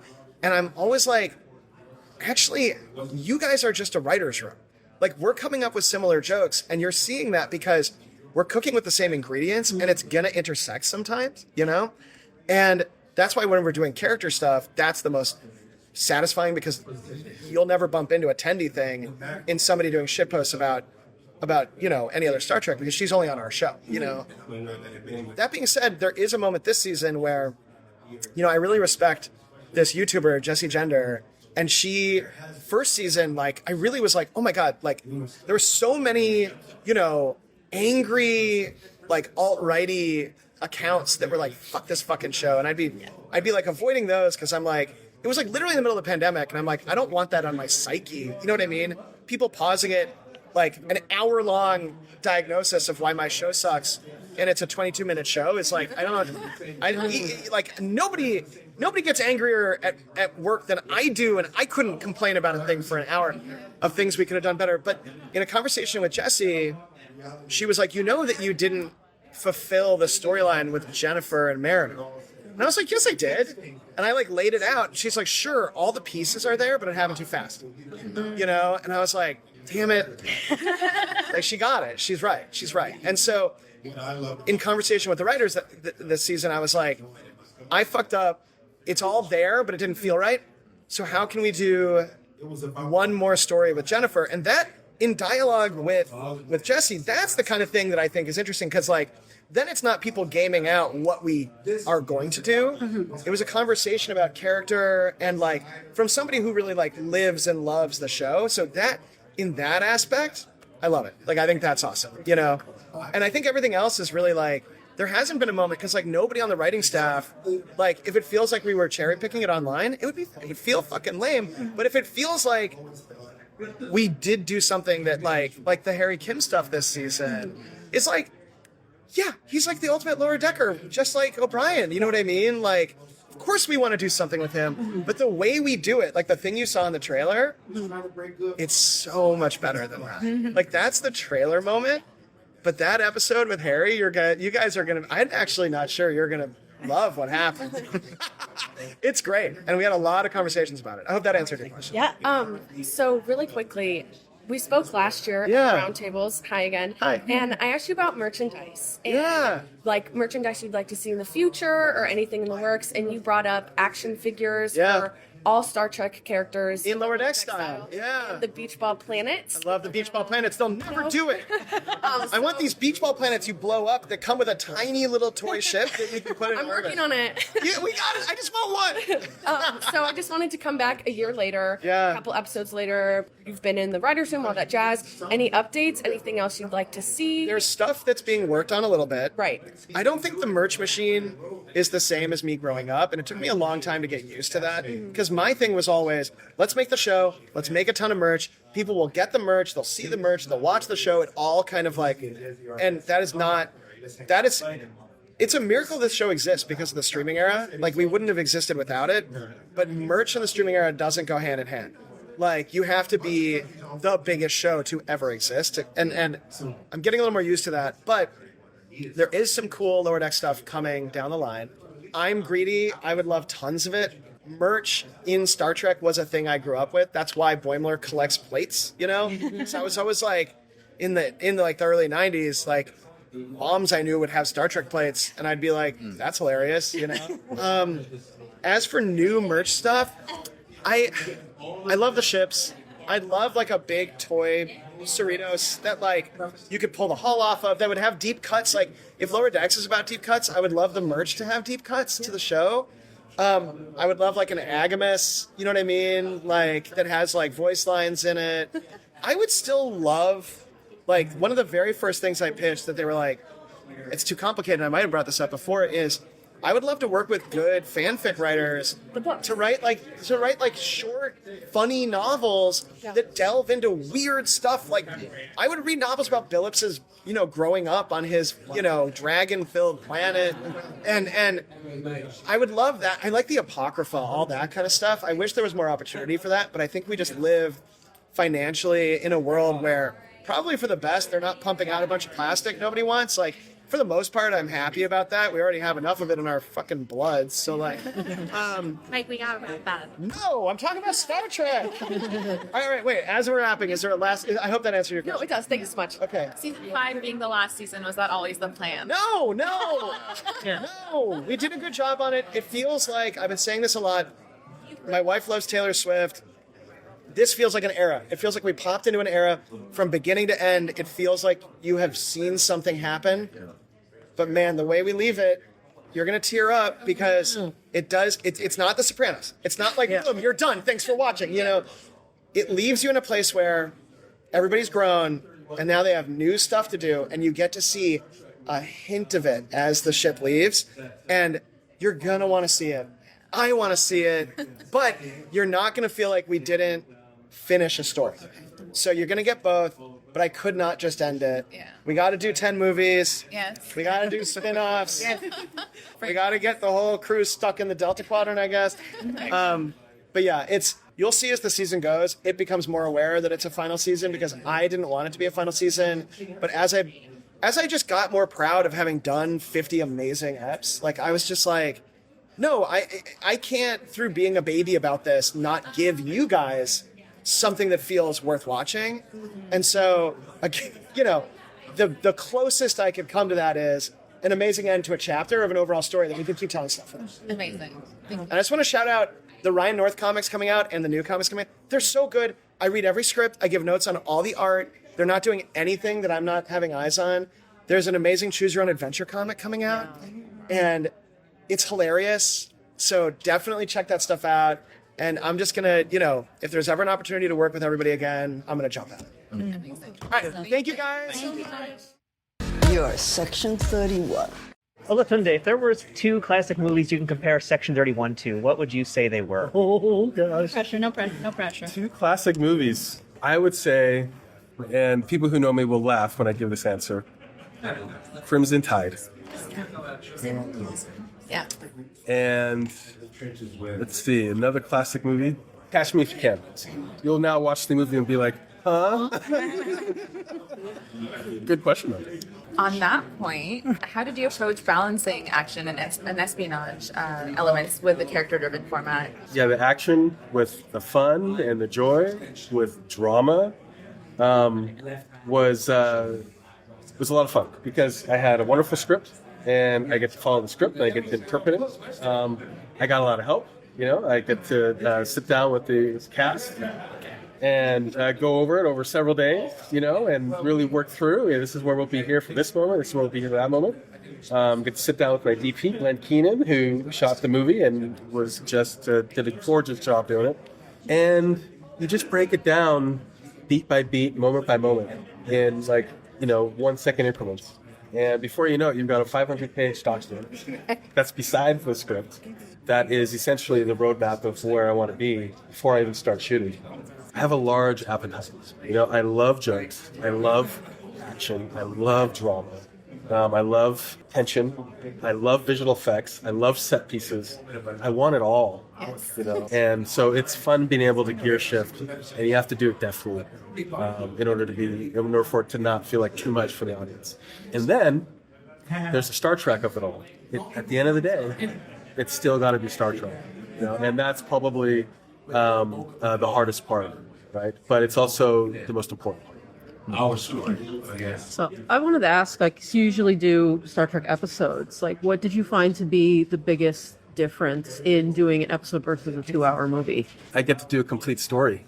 You know, the thing with the episodes is you'd never feel quite fulfilled by the end of it because it doesn't end. Unless you get to do the finale of the whole season, which I got to do for Discovery. But with the movie, it's one complete story. I get to max it out. I get to put everything that I want to put, that I can put in those 2 hours. I'm running a sprint in a movie instead of a marathon. The TV shows are marathons, so you can only push the crew so far because you got to work with them for a year and you got to pace them out. But with the movie, it's just everything all the time, all at once. Everything, everywhere, all the time. So yeah, that would be the difference for me. Kacey, you're playing a character that is pretty well known in the Star Trek universe. Just want to hear your thoughts on how much you knew about Rachel Garrett before you took the role here, and just what's it like taking that mantle. I did not know about Rachel prior to the audition process. Even when I started auditioning, I didn't know that's who I was auditioning for. So I got to learn on our final callback who the heck I was. And we kept it a secret. You did. We didn't tell. There was a fake name. There was a whole thing. There was dummy sides. It was very. So I didn't know. I knew I was Starfleet, but other than that, I didn't know. I got to. Just come into it totally fresh. Watch the episode that Trisha O'Neill just knocks out of the park again and again and again and again and again and again. I just love what she did with it, and so many goodies that I could digest, and and then eventually not wanting it to be sort of me puppeting myself to be Trisha, trying to bring my own humanity to it and my own take. It felt like the right thing to do. In terms of merchandise, obviously for Star Wars fans, that's another way to enter the universe with ship models and uniforms and pins and captain's logs, right? We have all that stuff. What's something that you could see or want to see become a product that fans could use and display or wear or have an action figure of that you'd like to see enter our universe? Oh, you want me to go first? Well, I Well, we can go at the same time. My personal dream as a fan, before I started working within the franchise, would be to have Star Trek Land. Like, I don't understand why I can't have, so I just went to London and did the whole Harry Potter experience. Have you guys done the Harry Potter? It's pretty amazing. And Harry Potter has been around for I don't know, 10 years or something, you know? And Star Trek's been around for 58 years or something? Like what the heck? You know? I should be able to go somewhere and walk on a lot and walk onto the Starship Enterprise and be able to go on a mission with whoever's in line with me and then get off and be in another world. You know, Star Tours is another example. You know, give me a Star Trek land, whether it's at Universal or whether it's at Disneyland or whether it's at Paramount Studios in Los Angeles. Please, God, give that to me. That's what I would like.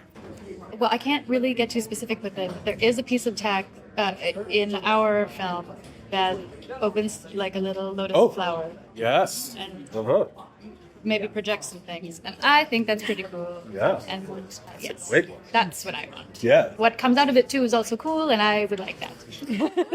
That's really cool. That's all I can do. Very nice. Without being hired. It's too late. It's been fun, guys. I'm gonna go. No, I mean, it's too late to Fire me. Yeah. Great. Love that. So the Star Trek franchise, as fans know, has always been about the messages that the show is trying to get through. What can you tell us about the message of Section 31? The message that I usually get when I watch a Star Trek show is be good. And to aspire to something better than what we've got now. And it's just Star Trek has all these positive messages that reinforce each other over and over again. And the challenge with 31 is, our lead is Philippa Georgiou, played by Michelle Yeoh. Michelle Yeoh is an awesome individual. Her character has quite the journey from her childhood, which we get to see a little bit about in 31, to an emperor that did terrible things, to an individual having to reconcile with those terrible things throughout the course of Discovery, to a person who still has to take that further and bring her atonement home in 31. One of my favorite messages in themes that happens in 31 is everybody's capable of change for the better if they dedicate everything to making that happen within themselves. That's a big message. A lot of us need to hear it. And to sort of build off that, Kacey, so like obviously you mentioned Rachel is coming into this as a Starfleet officer and is dealing with a section of the Federation that is controversial in its very existence. What is it like, and I guess a question for you both, what is it sort of like you are creating in many ways a Star Trek story that sort of a lot of people will feel quite combatively against, like this is not what Star Trek is about. Like what Section 31 does is very much sort of like the antithesis to the message. What was it like trying to sort of find that balance and like the tension with these characters where they're dealing with like an organization that they have to work with but also at the same time don't actually want to exist? What was cool about Rachel for me is that she is a person who has been so held and encouraged by a system that really works for her and she fits really well inside it. And in her interactions with Section 31, comes to understand that there are many ways to be good, and that it's not always following the rules, and that it's good to question some things and look at things from outside the cloud of a way of life that she's been really locked into to see things from other perspectives, and many different ways to be good. Yeah. Well, I would just say it's great you asked that question when Rachel Garrett is here because she is the Starfleet component of Section 31. And I totally understand how fans can be, or there's concern about taking a look at the darker side of Starfleet and of the Federation.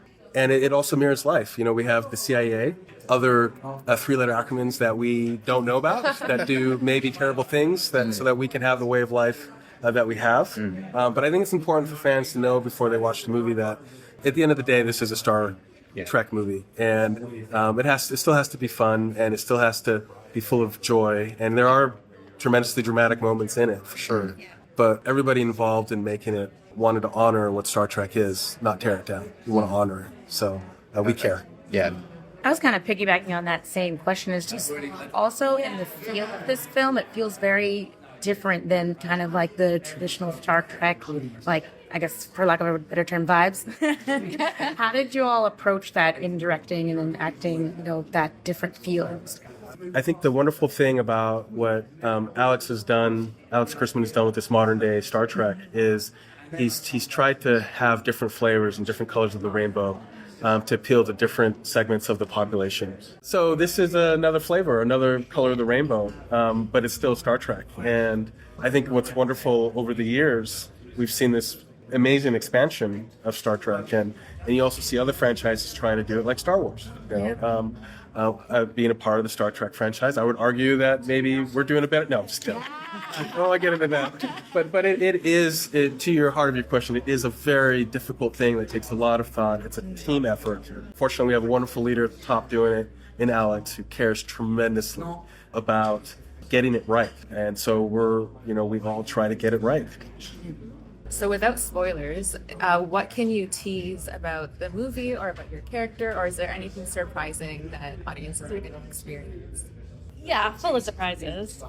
Truly, I remember first reading the script and being like, what? So strap in for that. And then, in terms of Rachel, it's a very interesting journey to put a tightly wound Starfleet officer in that world, and so we do get to go on a little bit of a journey with her through that, of self-discovery, as we've been saying. So that's about good. Well, the first person who dies And how the movie ends. Yeah, and then it ends on. There's a lot of twists and turns. You're right about that. Like, we get desensitized to it because we watch it over and over again, you know, and we read scripts. But there are a lot of twists and turns. So hopefully there's a lot of open mouth moments like that really throw everybody for a loop. I hope the experience of watching this movie is like when we got to shoot things where we had to do this in the chair alone. That's what I hope the experience is. That's all I'll say. Looking forward. If there were an action figure of Rachel Garrett, what accessories would she come with? Oh, well. Other than the Lotus thing. Other than the Lotus thing. Well, she'd have her phaser, and she'd have her fabulous leather jacket, her little vesty, you know. That's, I think, the big accessory would probably be her side piece. Yeah. Yeah, nothing cooler than holding a Star Trek phaser. Can confirm. Is this a conclusion to her Filippo's story, or is the door open for more storytelling with Section 31 beyond this? Oh, well, the door is wide open for Section 31 storytelling as long as you and the audience love it. You know, like, it's wide open because we introduced these unbelievable characters played by a truly phenomenal cast. Like, you've not seen, because Star Trek is obviously has a particular fabric. You know, you've not seen cast perform it the way they've performed this. It's unique in and of to itself. I mean, it's a lot of fun. Did that answer your question? What was your question? I'm pushing here to see if I can get an idea as far as like sequel series is more. I think you were asking whether or not Filippo dies at the end. Exactly. Yeah. And Darth Vader's her father, right? I can neither confirm nor deny either of those two. But Darth Vader is not her father. but it does have a very, I think an ending that will be satisfying, while at the same time allowing the series to continue, or I call it a series. Maybe it's a slip of the tongue there. That'll allow the movie franchise to continue. And it just comes down to, you know, our audience loving it and you guys loving it. We'll see what happens. Starfleet is here to make sure no one commits murder. What a cute idea. What can you tell us about who your characters are, what they're doing, what their motivation is? Motivation for my group that I have manned. The motivation is to police all galaxies, including Earth, and to police it in a way where sometimes rogue antics have to be imparted. There's an experiential wisdom to Alok, the character I play, that extends probably 200 plus years. And the viewers will learn that he is 300 plus years old. So I've been around for a while. They can tell him 300 years. Yeah. We're embargoed. It's fine. So, okay, cool. Yeah, he's really in control of this motley crew of characters. One of which is played by this fine gentleman to my left, who's become. Don't you make her a gentleman. Sorry, don't want to Don't you do that. I was looking over there. Okay, yeah. Red shirt. Yeah, he looked at you. He looked back, by the way. And so, yeah, Rob plays a character he can talk to you guys more about, named Zeph, an incredible character, and I play Alok. And Alok is in charge of this motley crew. And we don't necessarily have a bone to pick with Michelle Yeoh's character, but we're knocking on her door. Let's just say that. And I play Zeph, and I'm just there for the shits and giggles, the fun of it all. This is my captain right here. I was with Beavis and Butthead. Absolutely. Yeah, I will do anything for him. Anywhere he tells me to go, I'll walk through fire for him. I'm his enforcer, his soldier, and I literally have no thoughts in my little head other than whatever he tells me to do. And also, where's a sandwich? That sounds like my character pretty perfect. Yes, as I finished the sandwich. I have a question. So you both worked on, I'm trying to get close to you too. You both worked on some very epic, projects in the past in varying genres. But, I mean, correct me if I'm wrong, it's your first kind of Star Trek introduction. What was it like? What was it like getting immersed in this role, like really, and embracing these characters? He's got the better, so I'll go first because he's got the better. Thank you.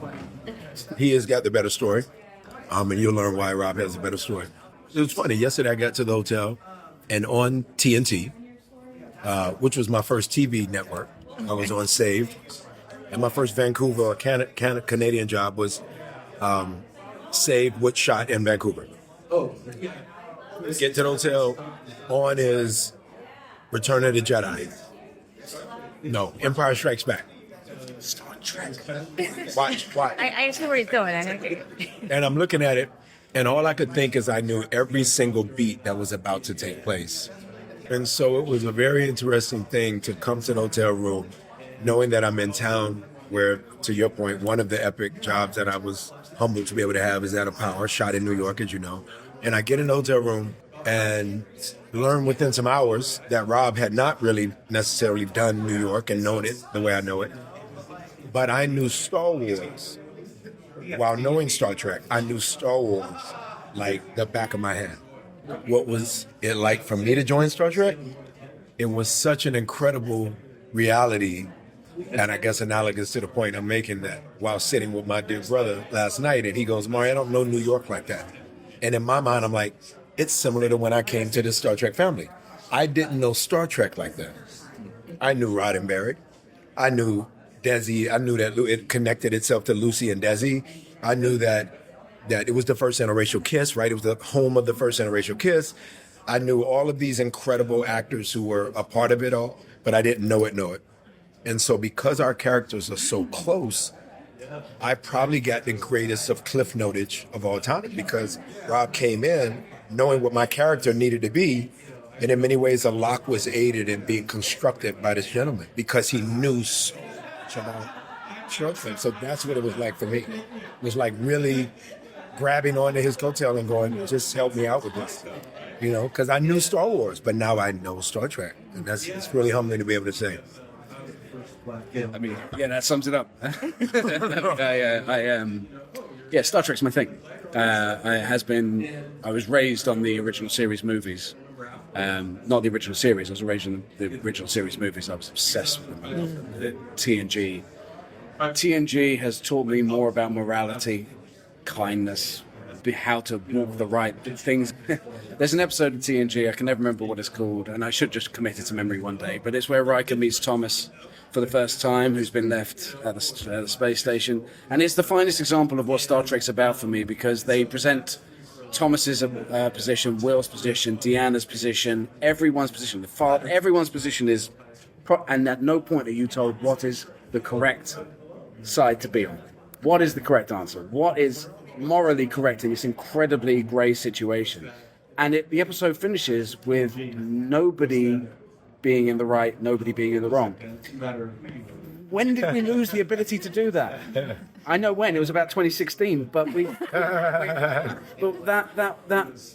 way to approach morality, all of that kind of stuff, that informed the person I am for my entire life. And when I got the chance to be part of this, this is my dream job.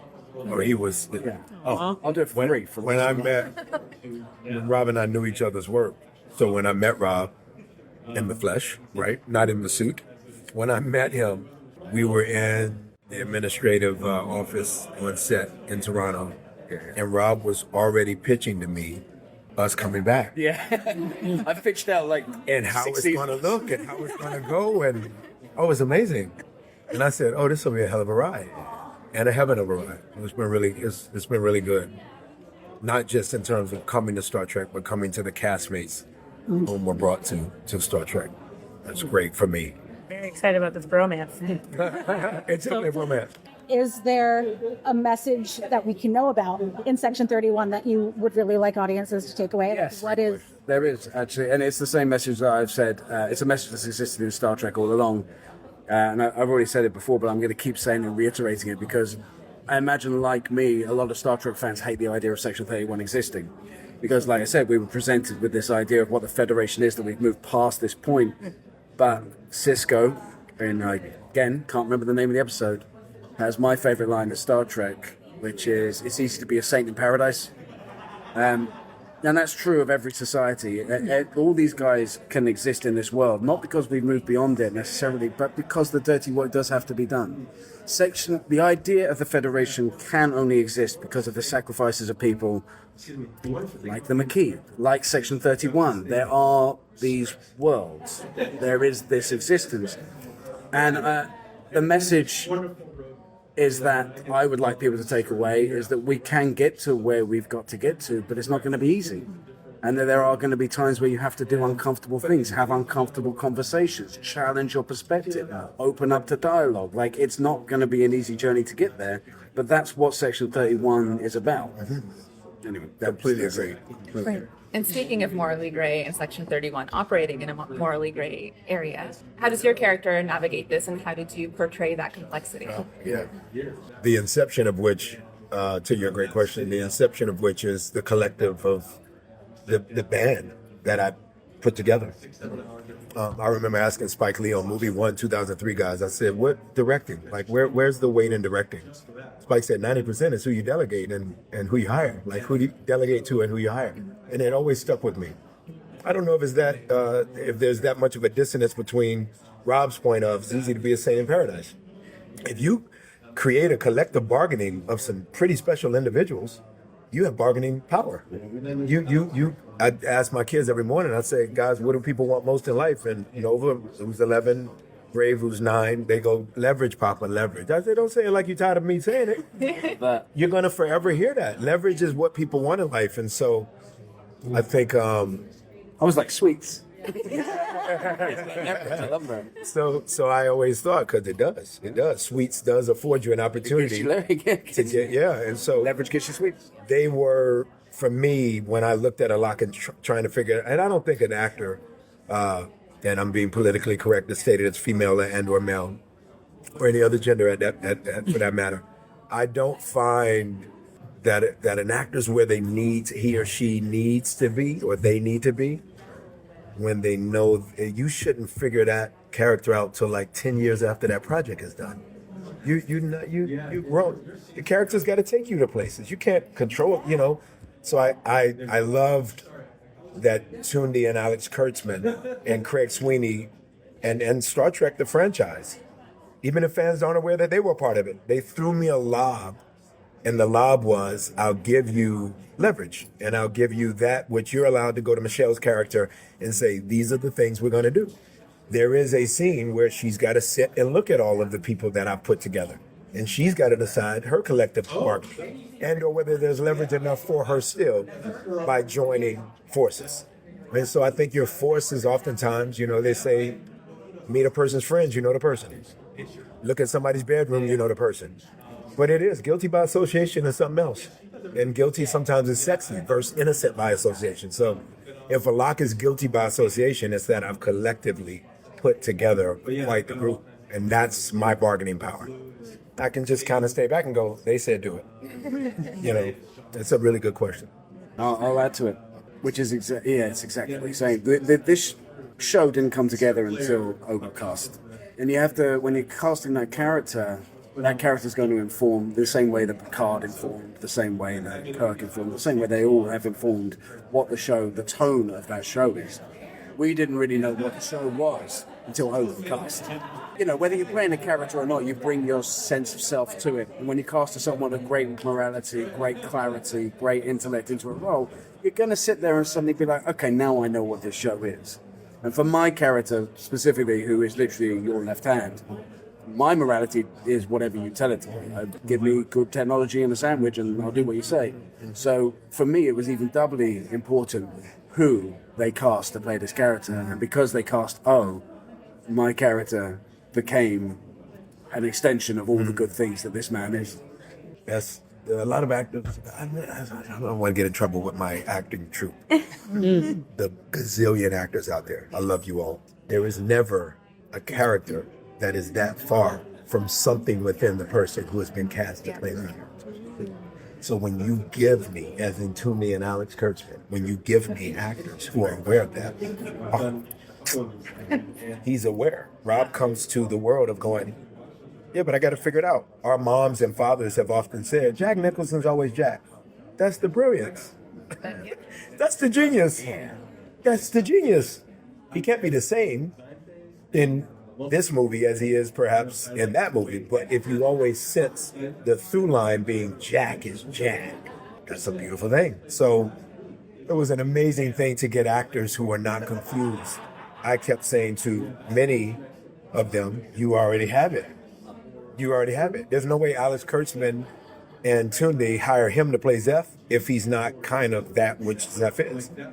But he equally knows that Omari doesn't mind him saying, oh, that's not what Star Trek is. Because I'm also someone in my Jackness who knows Star Trek better than you do. Got it. So now he's directing me. So as long as people aren't fighting the help that is brought called fellow teammate, and there's so many people that fight that. There's so many people. What does it mean? Is it, I'm not where I need to be? No. You're exactly where you need to be. It was the most ego-free cast. It was like, that's what I'm getting at. Please leave egos at the door for any young actors who are listening to this interview with Rob Kaczynski and I. We're saying, just bring yourself. Be open. Open is so huge. That's what happened in all the countries. They became closed. Everybody's closed, which is crazy. In 2024? Yeah. Still. Dr. King, the Mahatma Gandhi, and everybody else, the Palestinian female prime minister that I never forget, they murdered and gunned down the middle street. Like, what happened? Everybody's like, ah. So as long as openness remains, to Rob's great point, man, we can go. Star Trek has always been about that. You know, stay within parameters. Discipline is sexy. Yeah. But, like, go that way. The North Star, right? The North Star is really growth. And I've enjoyed coming to not only a programming, a formatting, a franchise that's about that, but the cast was like, let's just rock. And that's a very, very refreshing thing, particularly coming off of COVID.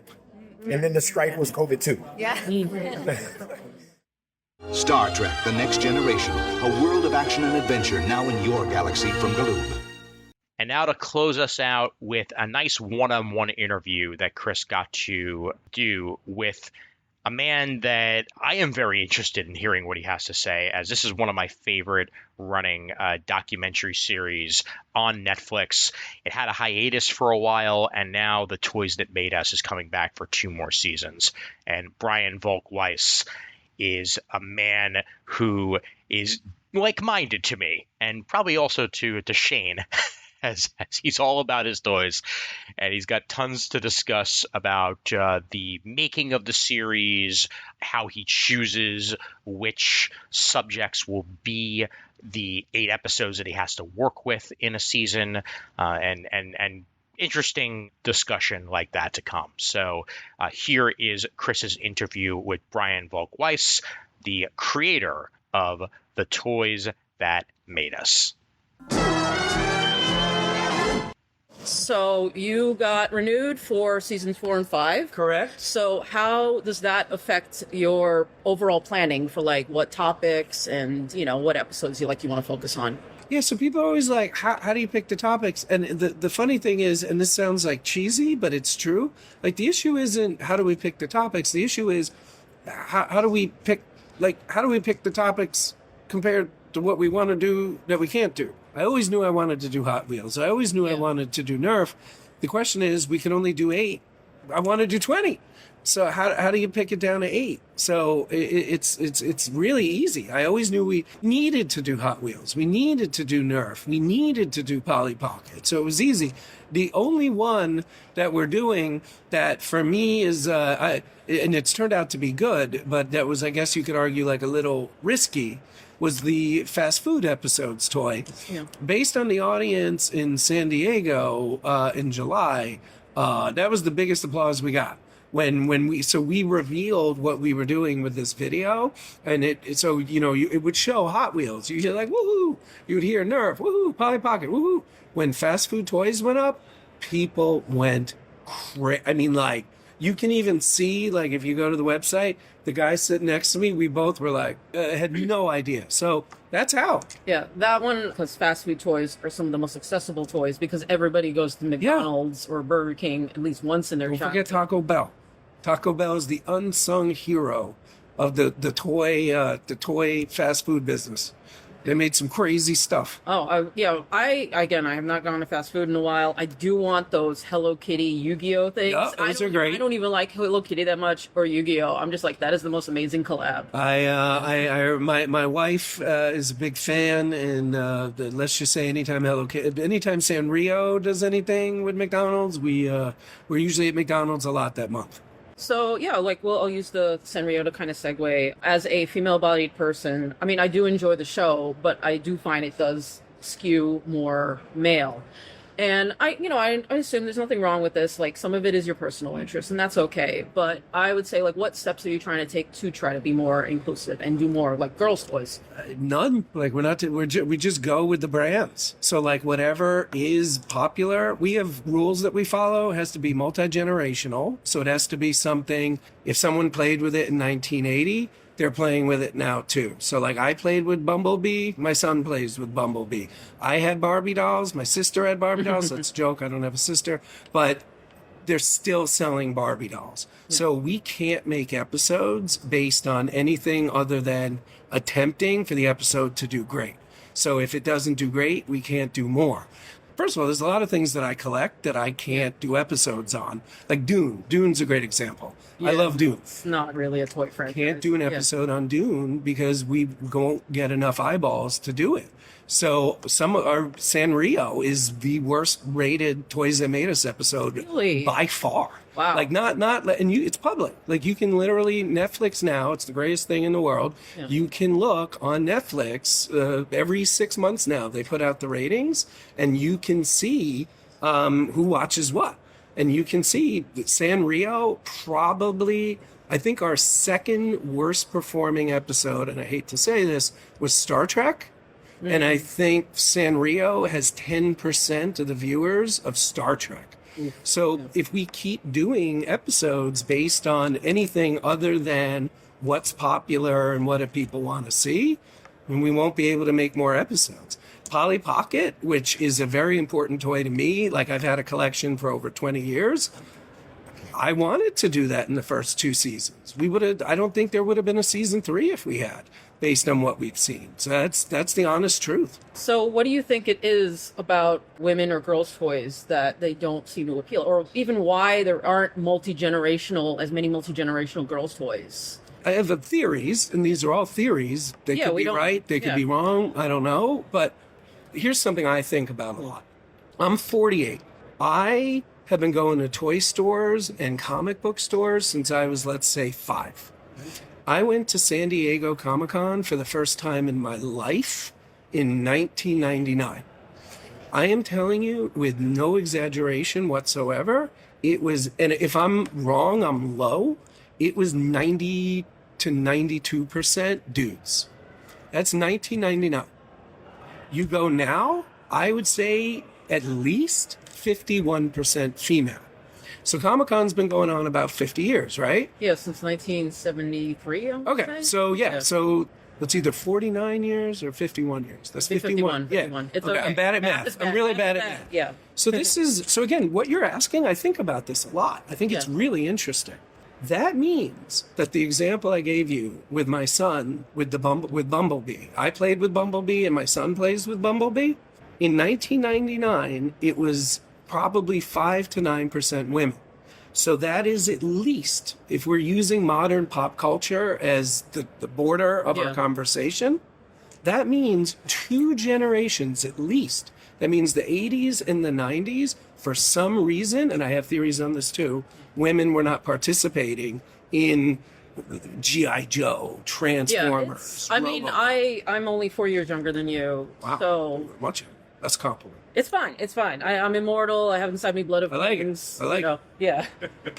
But in general, I've been, reading comics since I was, 5, and, it's been a largely male-dominated culture. But, a lot of it is there's been a pushing away of women. I don't really understand why it became so male-oriented in the first place. But once it started to entrench, it just, it snowballed.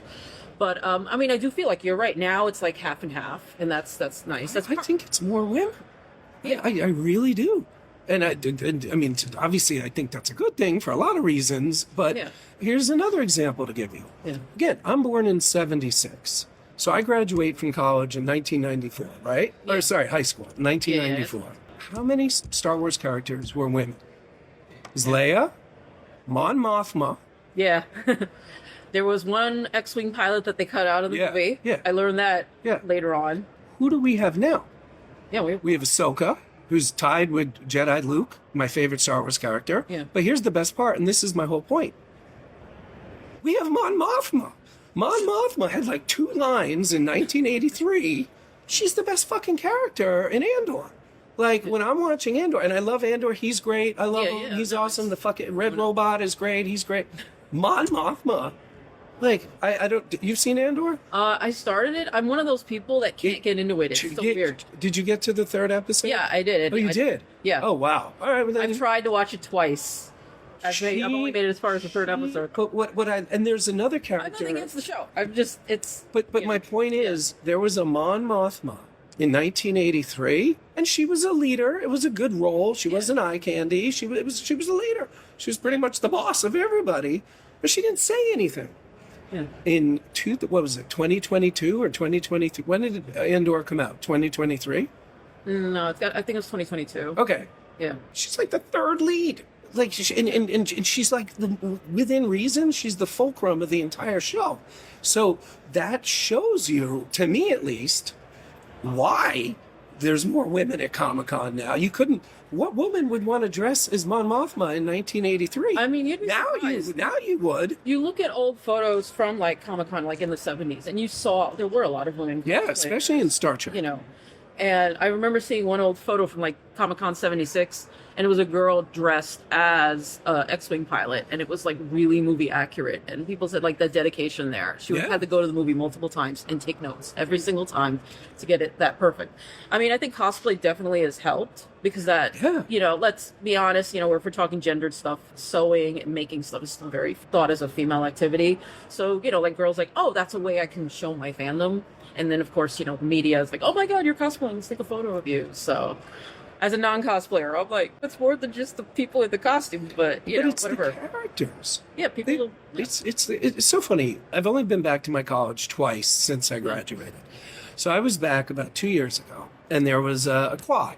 And the quad had the math building, the history building, the philosophy building, whatever. And all at the top of the buildings, all 4 buildings, had names. They all had the names of the famous philosophers, the famous mathematicians, all that, famous scientists. All dudes. Never noticed that in the 4 years that I went to college. So 4 years ago in college, never noticed that. The school's about 140 years old, so you got to figure probably 100 million girls have graduated from there, walked through the same thing I did. What are those girls thinking the same day I'm walking through? Hey, it's all dudes. Hey, it's all dudes. Took me, I'm 48 now, when I was 45 or 46, to put all that together. Now, you look at Comic-Con and what we were just talking about with the costumes and everything, and then going back to your initial question, what do I think changed? I think a lot of it is Lord of the Rings. I think Lord of the Rings made a big difference. I think Marvel made a big difference. And I think Hunger Games.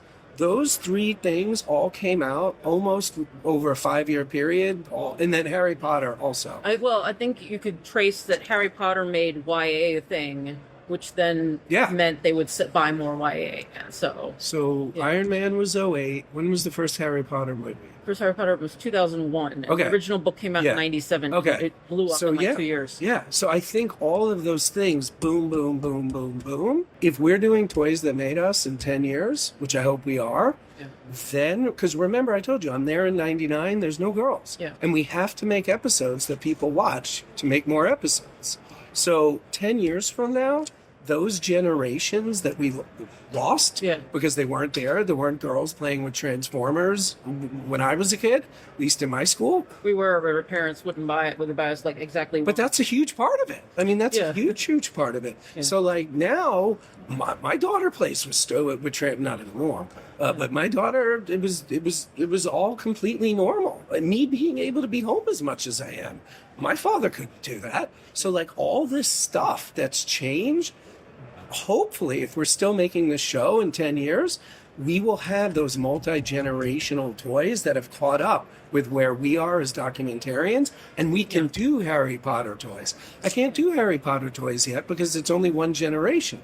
But if enough time goes by, then there's going to be multiple people that have made Harry Potter toys, multiple movies, and it's still going on. That would be interesting, though, because you know how now the brand has been skunked. So that would end up being a big part of the episode. Yeah, exactly. Because there is a big movement, like to get people to stop buying stuff. Yeah, and that's a part of the story. Yeah. Which, again, to your point, that's it. Like that. I mean, you need a good story. There are certain toys that have come out that were hits and everything was great, but there's no story. Someone had an idea, they made a toy, they put it out, it was a hit for 8-9 years, and then it went away.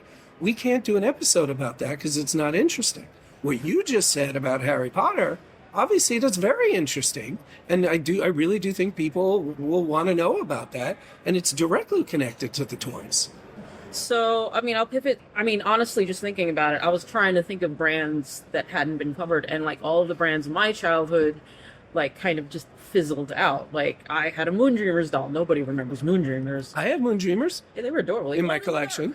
Yeah, I have those. But you're right. I can't make an episode about that. Yeah, but you are doing American Greetings. Yes. So I thought that was an interesting because that'll be Rainbow Bright. But I mean, it'll largely be about Care Bears and Strawberry Shortcake. Yeah, I never had Strawberry Shortcake, so nor did I. It's very hit and miss. I noticed with a lot of those. Once you're past the big brands, it starts to get like not everybody totally relates to it. But yeah, like so you do Hot Wheels, and I think that's going to be great. But to your point about Moonbeam, the problem with Moonbeam, it's very simple. It's not multi-generational. So to your point, Strawberry Shortcake, Light Bright, whatever you want to say, again, you played with it. Maybe your mom and dad played with it. I played with it. Yeah. My kids played with it. That's who we can do episodes about. You need that. These things, they're not cheap. These are mid-6 figures per episode. People have to watch them. There's a reason there was such a big gap between season 4 and season 5. Yeah. And the problem we have with this type of show, a lot of people, especially at the beginning, only watched the episodes they were interested in. So so eventually people caught up and people were like, oh, okay, I wasn't into He-Man, but I love this. I'll try He-Man. Oh, that was a great episode. So that we saw a lot of. But I'll be honest, that's how I watched. Well, that's almost everyone watched. Yeah. And that's with the biggest brands in the history of IP. So that's the very, very, very, very long answer to your question. So on the other end of the not other end of the spectrum, but my other, I feel like it's been a gap so far, is honestly toddler toys. I am kind of surprised there hasn't been like a Fisher-Price episode yet. I mean, everybody had Fisher-Price. I get asked all the time, how do you pick the episodes? It's not hard to pick what we want to do. I think I was saying this to you earlier. Yeah. It's hard to pick what we're not going to do. So, for example, Hot Wheels and Polly Pocket were always at the top of the list, other than, of course, fast food toys. Yeah. Fisher-Price is the current top of the list for potential season 6. I will tell you, this is more of a personal note, is that my brother has a daughter, she's 4, and she's playing with the Fisher-Price that me and my brother had. Literally the same one? The same sets. Like, people are like, wait, that's 40 years old? And we're like, yeah. And they're like, how is it in such a good condition? I don't know. But also stuff was made really well back then. It was made really well. It has, she has a garage with like a little crank that moves an elevator up and down, and it is impossible to break. I mean, she tries. Like, she'll shove figures in there, and we're just like, this is really well made. Well, conversely, my mom threw out all my shit. So when I bought stuff for my kids, that phone that you can drag around? It's like a little... It's got the little face on it? Yeah. So I had that, and you could throw that into a brick wall, and it would have been fine. The one my daughter had, I think it broke in less than 6 months. Yeah, that's... I mean, this is just as toy nerds being like, things are just not good. Like, I'm on a lot of the Barbie forums and just people complaining about the clothes all the time. And I'm like, you know what? They're right. I mean, I don't even really collect Barbies, and I'm like, they're right. Yeah. It's funny. I have, it's not that big. I probably have an 8 or 9. No, I probably have like a 20 to 25 piece Barbie collection. And the interesting thing about Barbie that I don't really feel anybody talks about is completely indestructible. Like, I have I don't know how much your Barbie knowledge is, but I have It's very good, and I say I don't collect them, but But you do. still have. No, I still have the ones from when I was a kid. I have about 70 of them. Well, that counts. Yeah, but I don't collect them in the way like you watch these videos and people have them on the wall. Oh, yours are not on display. No, mine are my childhood Barbies. They're naked in a box at my parents' house. So I'm going to give them to my niece because, they're still in good condition. You're right. So I have do you know the 1A, 1B, 1C? In terms of Barbie? like, the heads or The heads, yeah. Well, it's technically the bodies. It's the bodies because But it's really the with face. the heads. Yeah. Yeah. So the 1A, they were hand painted. Yeah. The 1B, they were stamped. And then the 1C was I think it was like a combination. Oh no, the hair was stamped too. So I have so the 1As, those are like $250 to $2 million. The 1Bs are, $2,000 to $20,000. I have a very good condition 1B, 60 years old. It looks like it came out of the box yesterday. I mean, I will tell you that ones made in the 70s into the 80s were a little lower quality. And, like, there's reports that some of them do get crumbly. My Barbies smell like vinegar for some bizarre reason. Honestly, this leads into a question I can have is, would you ever revisit a topic? Because, like, I like Barbie. I watched the episode, but the thing is you're limited by the length. So it felt very abbreviated and, to be honest, a little perfunctory. Like, you have to do Barbie. It's Barbie, But there was so much more to the story, so it felt lacking to me. You can say that about every episode. It's the first cut of Star Wars was 3 hours long. That was the first episode we ever did. I thought it could have been 2 hours, and to your point, they were like, no, hour. Yeah, now you probably could just put a 3-hour version and people would watch it. So I'm going to give you a very honest answer. Have I thought about it? Yes. Could we do it and have it do well? I think so. Yeah. I don't want to do it because I know myself and it's very hard for me to go backwards. Yeah. So I don't want to do another Barbie episode. We should. I will say that's fine because there are so many different documentaries about Barbie anyway. I don't want to do another Yeah, you predated those, so that was the only reason it stuck out. But now there's been multiple documentaries like Tiny Shoulders and Black Barbie. Yeah. I love Black Barbie. That was a good documentary. It's phenomenal. And there's 2 in production right now. Yeah. All about Barbie and that whole world. Yeah.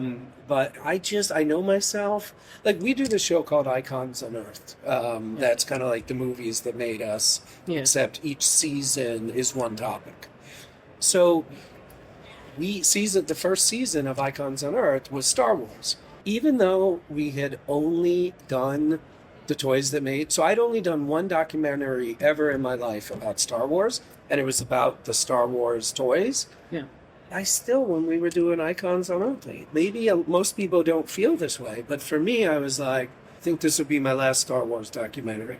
Like, I like to do, I'm a big Trekkie, believe it or not. Yeah, no, and like, I'm also on that side of okay. So like, and now it's become a cliche because it's the name of the show, but like, I'm a big believer in exploring I want to do new things. I want to go to new places. So, that's the long answer to your question. Yeah. Probably not. So, I mean, you did make me think. Would you consider a Gundam episode? Absolutely. I think people would watch that. Yes, absolutely. Yeah. Well, it hits all the T's. Yeah. Multi-generational. There's a character. We call it the Mount Rushmore theory. There needs to be a character. So, like, my wife literally thinks Star Trek is like a weird religion that I'm in. She knows who Spock is. She knows who Kirk is. Even though she hates Star Trek and doesn't give a shit about it, before we met, she could say that's Spock. Yeah. I'm not a Gundam guy at all. Yeah, neither am I. But I know, I know what that thing looks like. I'm like, that's Gundam. So it hits those 2 things. And number 3, and because of a writer we work with a lot, he's doing the new Gundam Netflix show. Yeah. Through him, I've learned about Gundam. It's a great story. Like, you need a great story. It has a great story. Yeah, I mean, besides the actual media, but the background, also the Universal Declaration. Yeah, you heard about that? Yeah. That's a big deal. Yeah, big deal. Yeah, that'd be great. And I know of so many people who'd watch that, and if you need any other Gundam fans, I can hook you up. Like we very well might. Because I'm a big weeb, so I know a lot of like, the anime nerds. Oh, good. They'd also probably watch a Godzilla episode, to be honest, which I only just joined that fandom this year. So Well, yeah. we're doing something with that world now. I can't talk about it yet, but we do have So a something. different show or program. Okay, We're doing something with Godzilla and King Kong right now. very nice. Yeah, I know. The scoop. It's a Heard it here first. Okay, yeah. I will let the listeners know. That's very cool. Yeah, no, I saw Godzilla Minus Zero and I'm like, okay, I think I'm watching every movie now. And, It's my favorite movie of last year. It's the weirdest movie. It shouldn't work. It's like two movies smushed together and it works flawlessly. It was like the weirdest thing I've ever seen. It's like the first one. I haven't seen one of those in the theaters ever. And something about the marketing, I was like, I'm going to try this one. I liked that it was all in Japanese. Like it wasn't some like Americanized, like it was just. Well, it was a very Japanese story, which is again, you would address this if you did an episode or whatever you're doing. Is like the core of it is just like the trauma, the Japanese trauma. Yeah. So that's a great news to hear. I'm excited. Yeah. No, it's like I'm getting it. It's the weirdest thing about my job. Yeah. I'll tell you something. I was never into He-Man ever. It was not my thing. I actually was. Yeah, most people are shocked when I say that. Yeah, I never was into He-Man. When we were doing season 1 and season 2 were greenlit at the same time, so we knew we were doing 8 episodes. Yeah, I wasn't going to do He-Man. I was convinced to do it. We did it. It's now widely considered the best story. episode. It has a good behind-the-scenes story. I think that's why it worked as an episode. But why I bring it up is, I probably now have a 200-piece He-Man collection. So the danger for me is whenever I get into anything. Like, I'm not into wrestling. I hate wrestling. Yeah. I have a 4,000 plus toy collection. I have one wrestling anything. And the only reason I do is because we made a wrestling episode of Toys That Made Us that I didn't even want to make. But people seem to like it. But my point is, I can feel myself getting sucked into Godzilla as we're working on this show. And thanks to that movie. Yeah, no, it's been an interesting saga for me. Again, I've literally watched 36 movies, like, every day I was just watching them. Oh, wow. Yeah. Final Wars is the most batshit crazy movie I've ever seen. Final Wars? Final Wars is part of the Millennium era of Godzilla. Oh, okay. It's like Matrixy, J-pop, weird. This is just a random recommendation, and I'm sure my friend... Well, I love random. Yeah. Final Wars. Okay. Yeah, I'm not going to say it's a good movie, but it is entertaining. And it's a movie. It's one of the Godzilla, yeah. Okay. I will check it out. Yeah.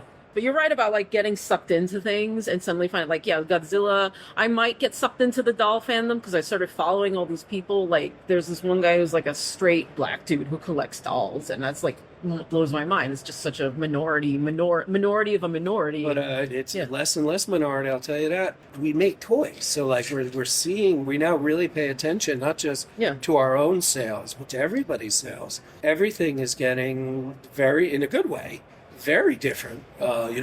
Boys blue, girls pink when I was a kid.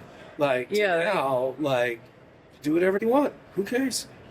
Yeah, I mean, I still think there is progress to be made on that front, like, because people still have that sort of gender thing. Yeah. Like, I try to give toys to the opposite gender kid, and they're like, no, and I'm like, why? If they want it, they want it, Yeah. Like, again, my niece, she's 4. She's gonna be 4, rather. Like, she loves cars. I don't see a problem with that. I had a bucket of cars, but because it was the gendered 80s and 90s, the minute my brother was born, everything had to go to him.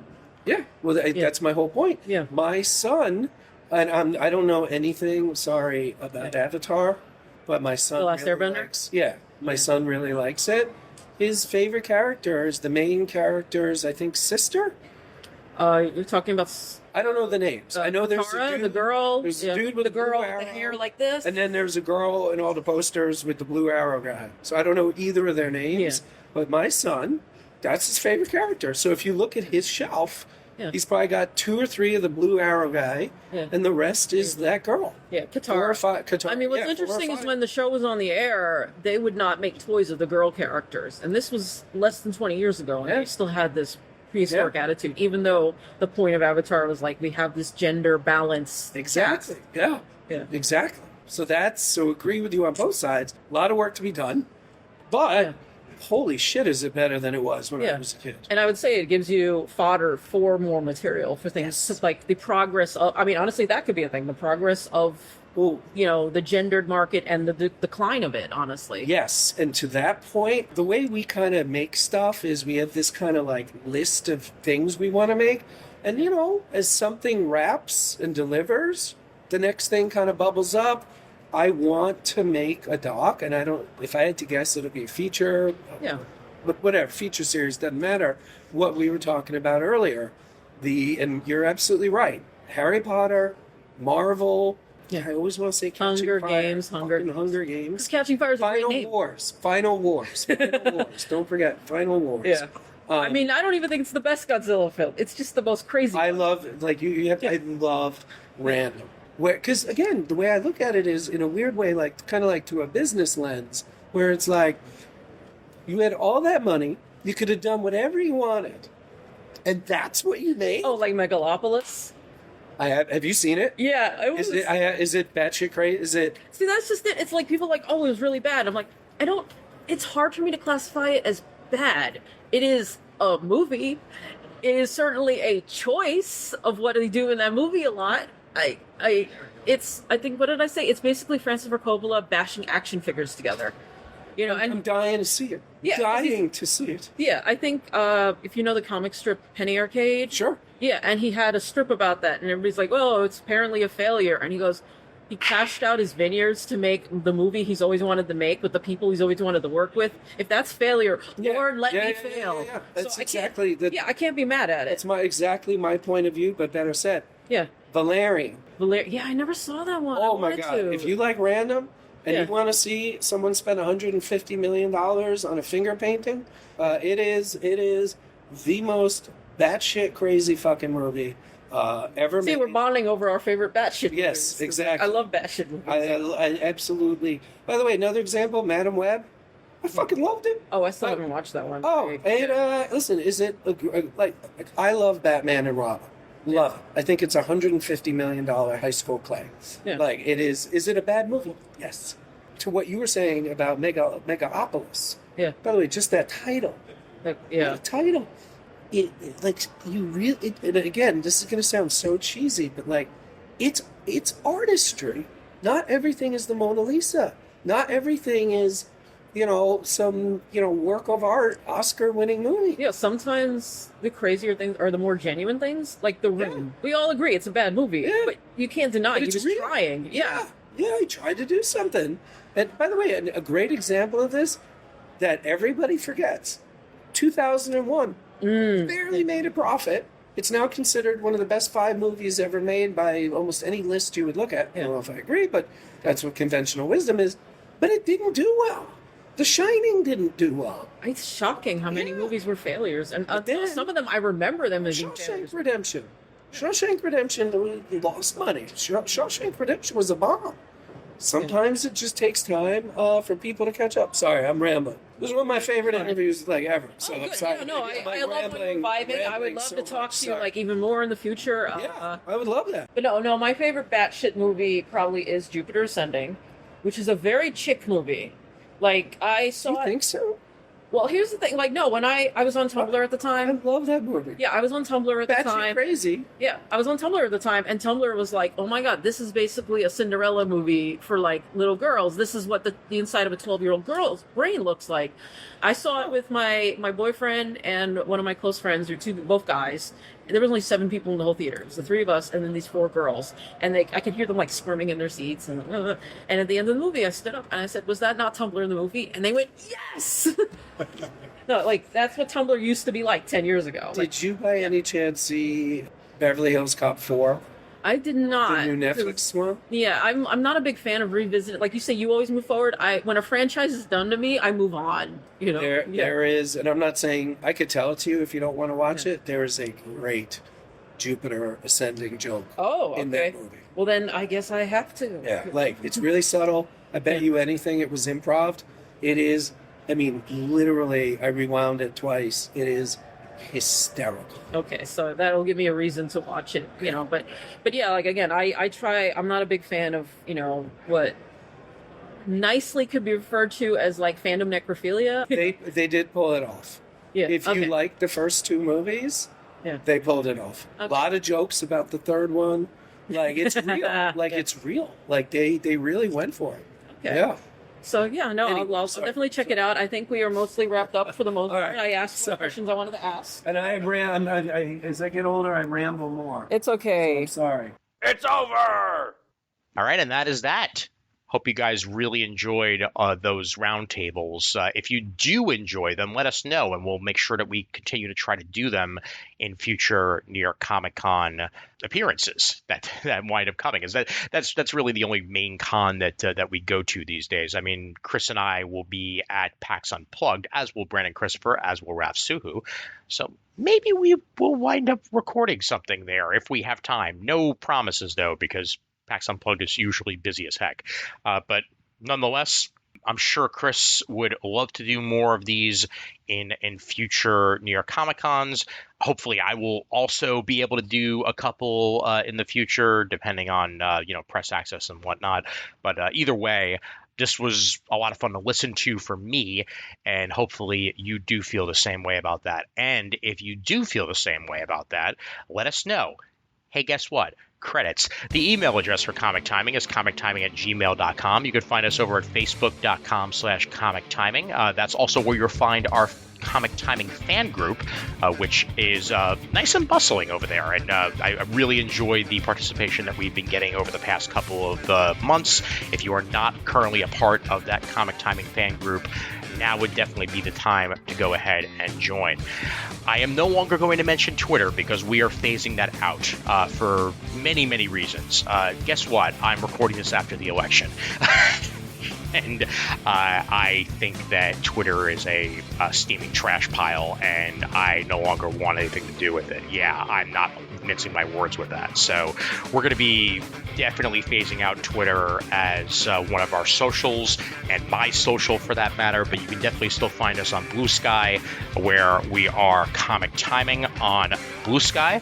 You'll also find us on Instagram at Comic Timing Podcast, and also Threads at Comic Timing Podcast. And of course, you can find video episodes when there are video episodes at youtube.com/Comic Timing Podcast. You can put an @ before that, so youtube.com/@Comic Timing Podcast, or just search Comic Timing Podcast on YouTube, and you will definitely find us on there. And this one was audio only, but it is also available on YouTube if you want to just, listen to it however you usually queue up videos on YouTube. You have that ability. Thanks once again to Chris Naudis for being the one behind the scenes and getting these interviews together. Really do appreciate that. And you can find Chris on social media at Lampbane in most locations, Blue Sky, Instagram, yada, yada, yada. All right, that is that for that. And until next time, I'm Ian Levenstein, reminding everybody that there's always time for comics.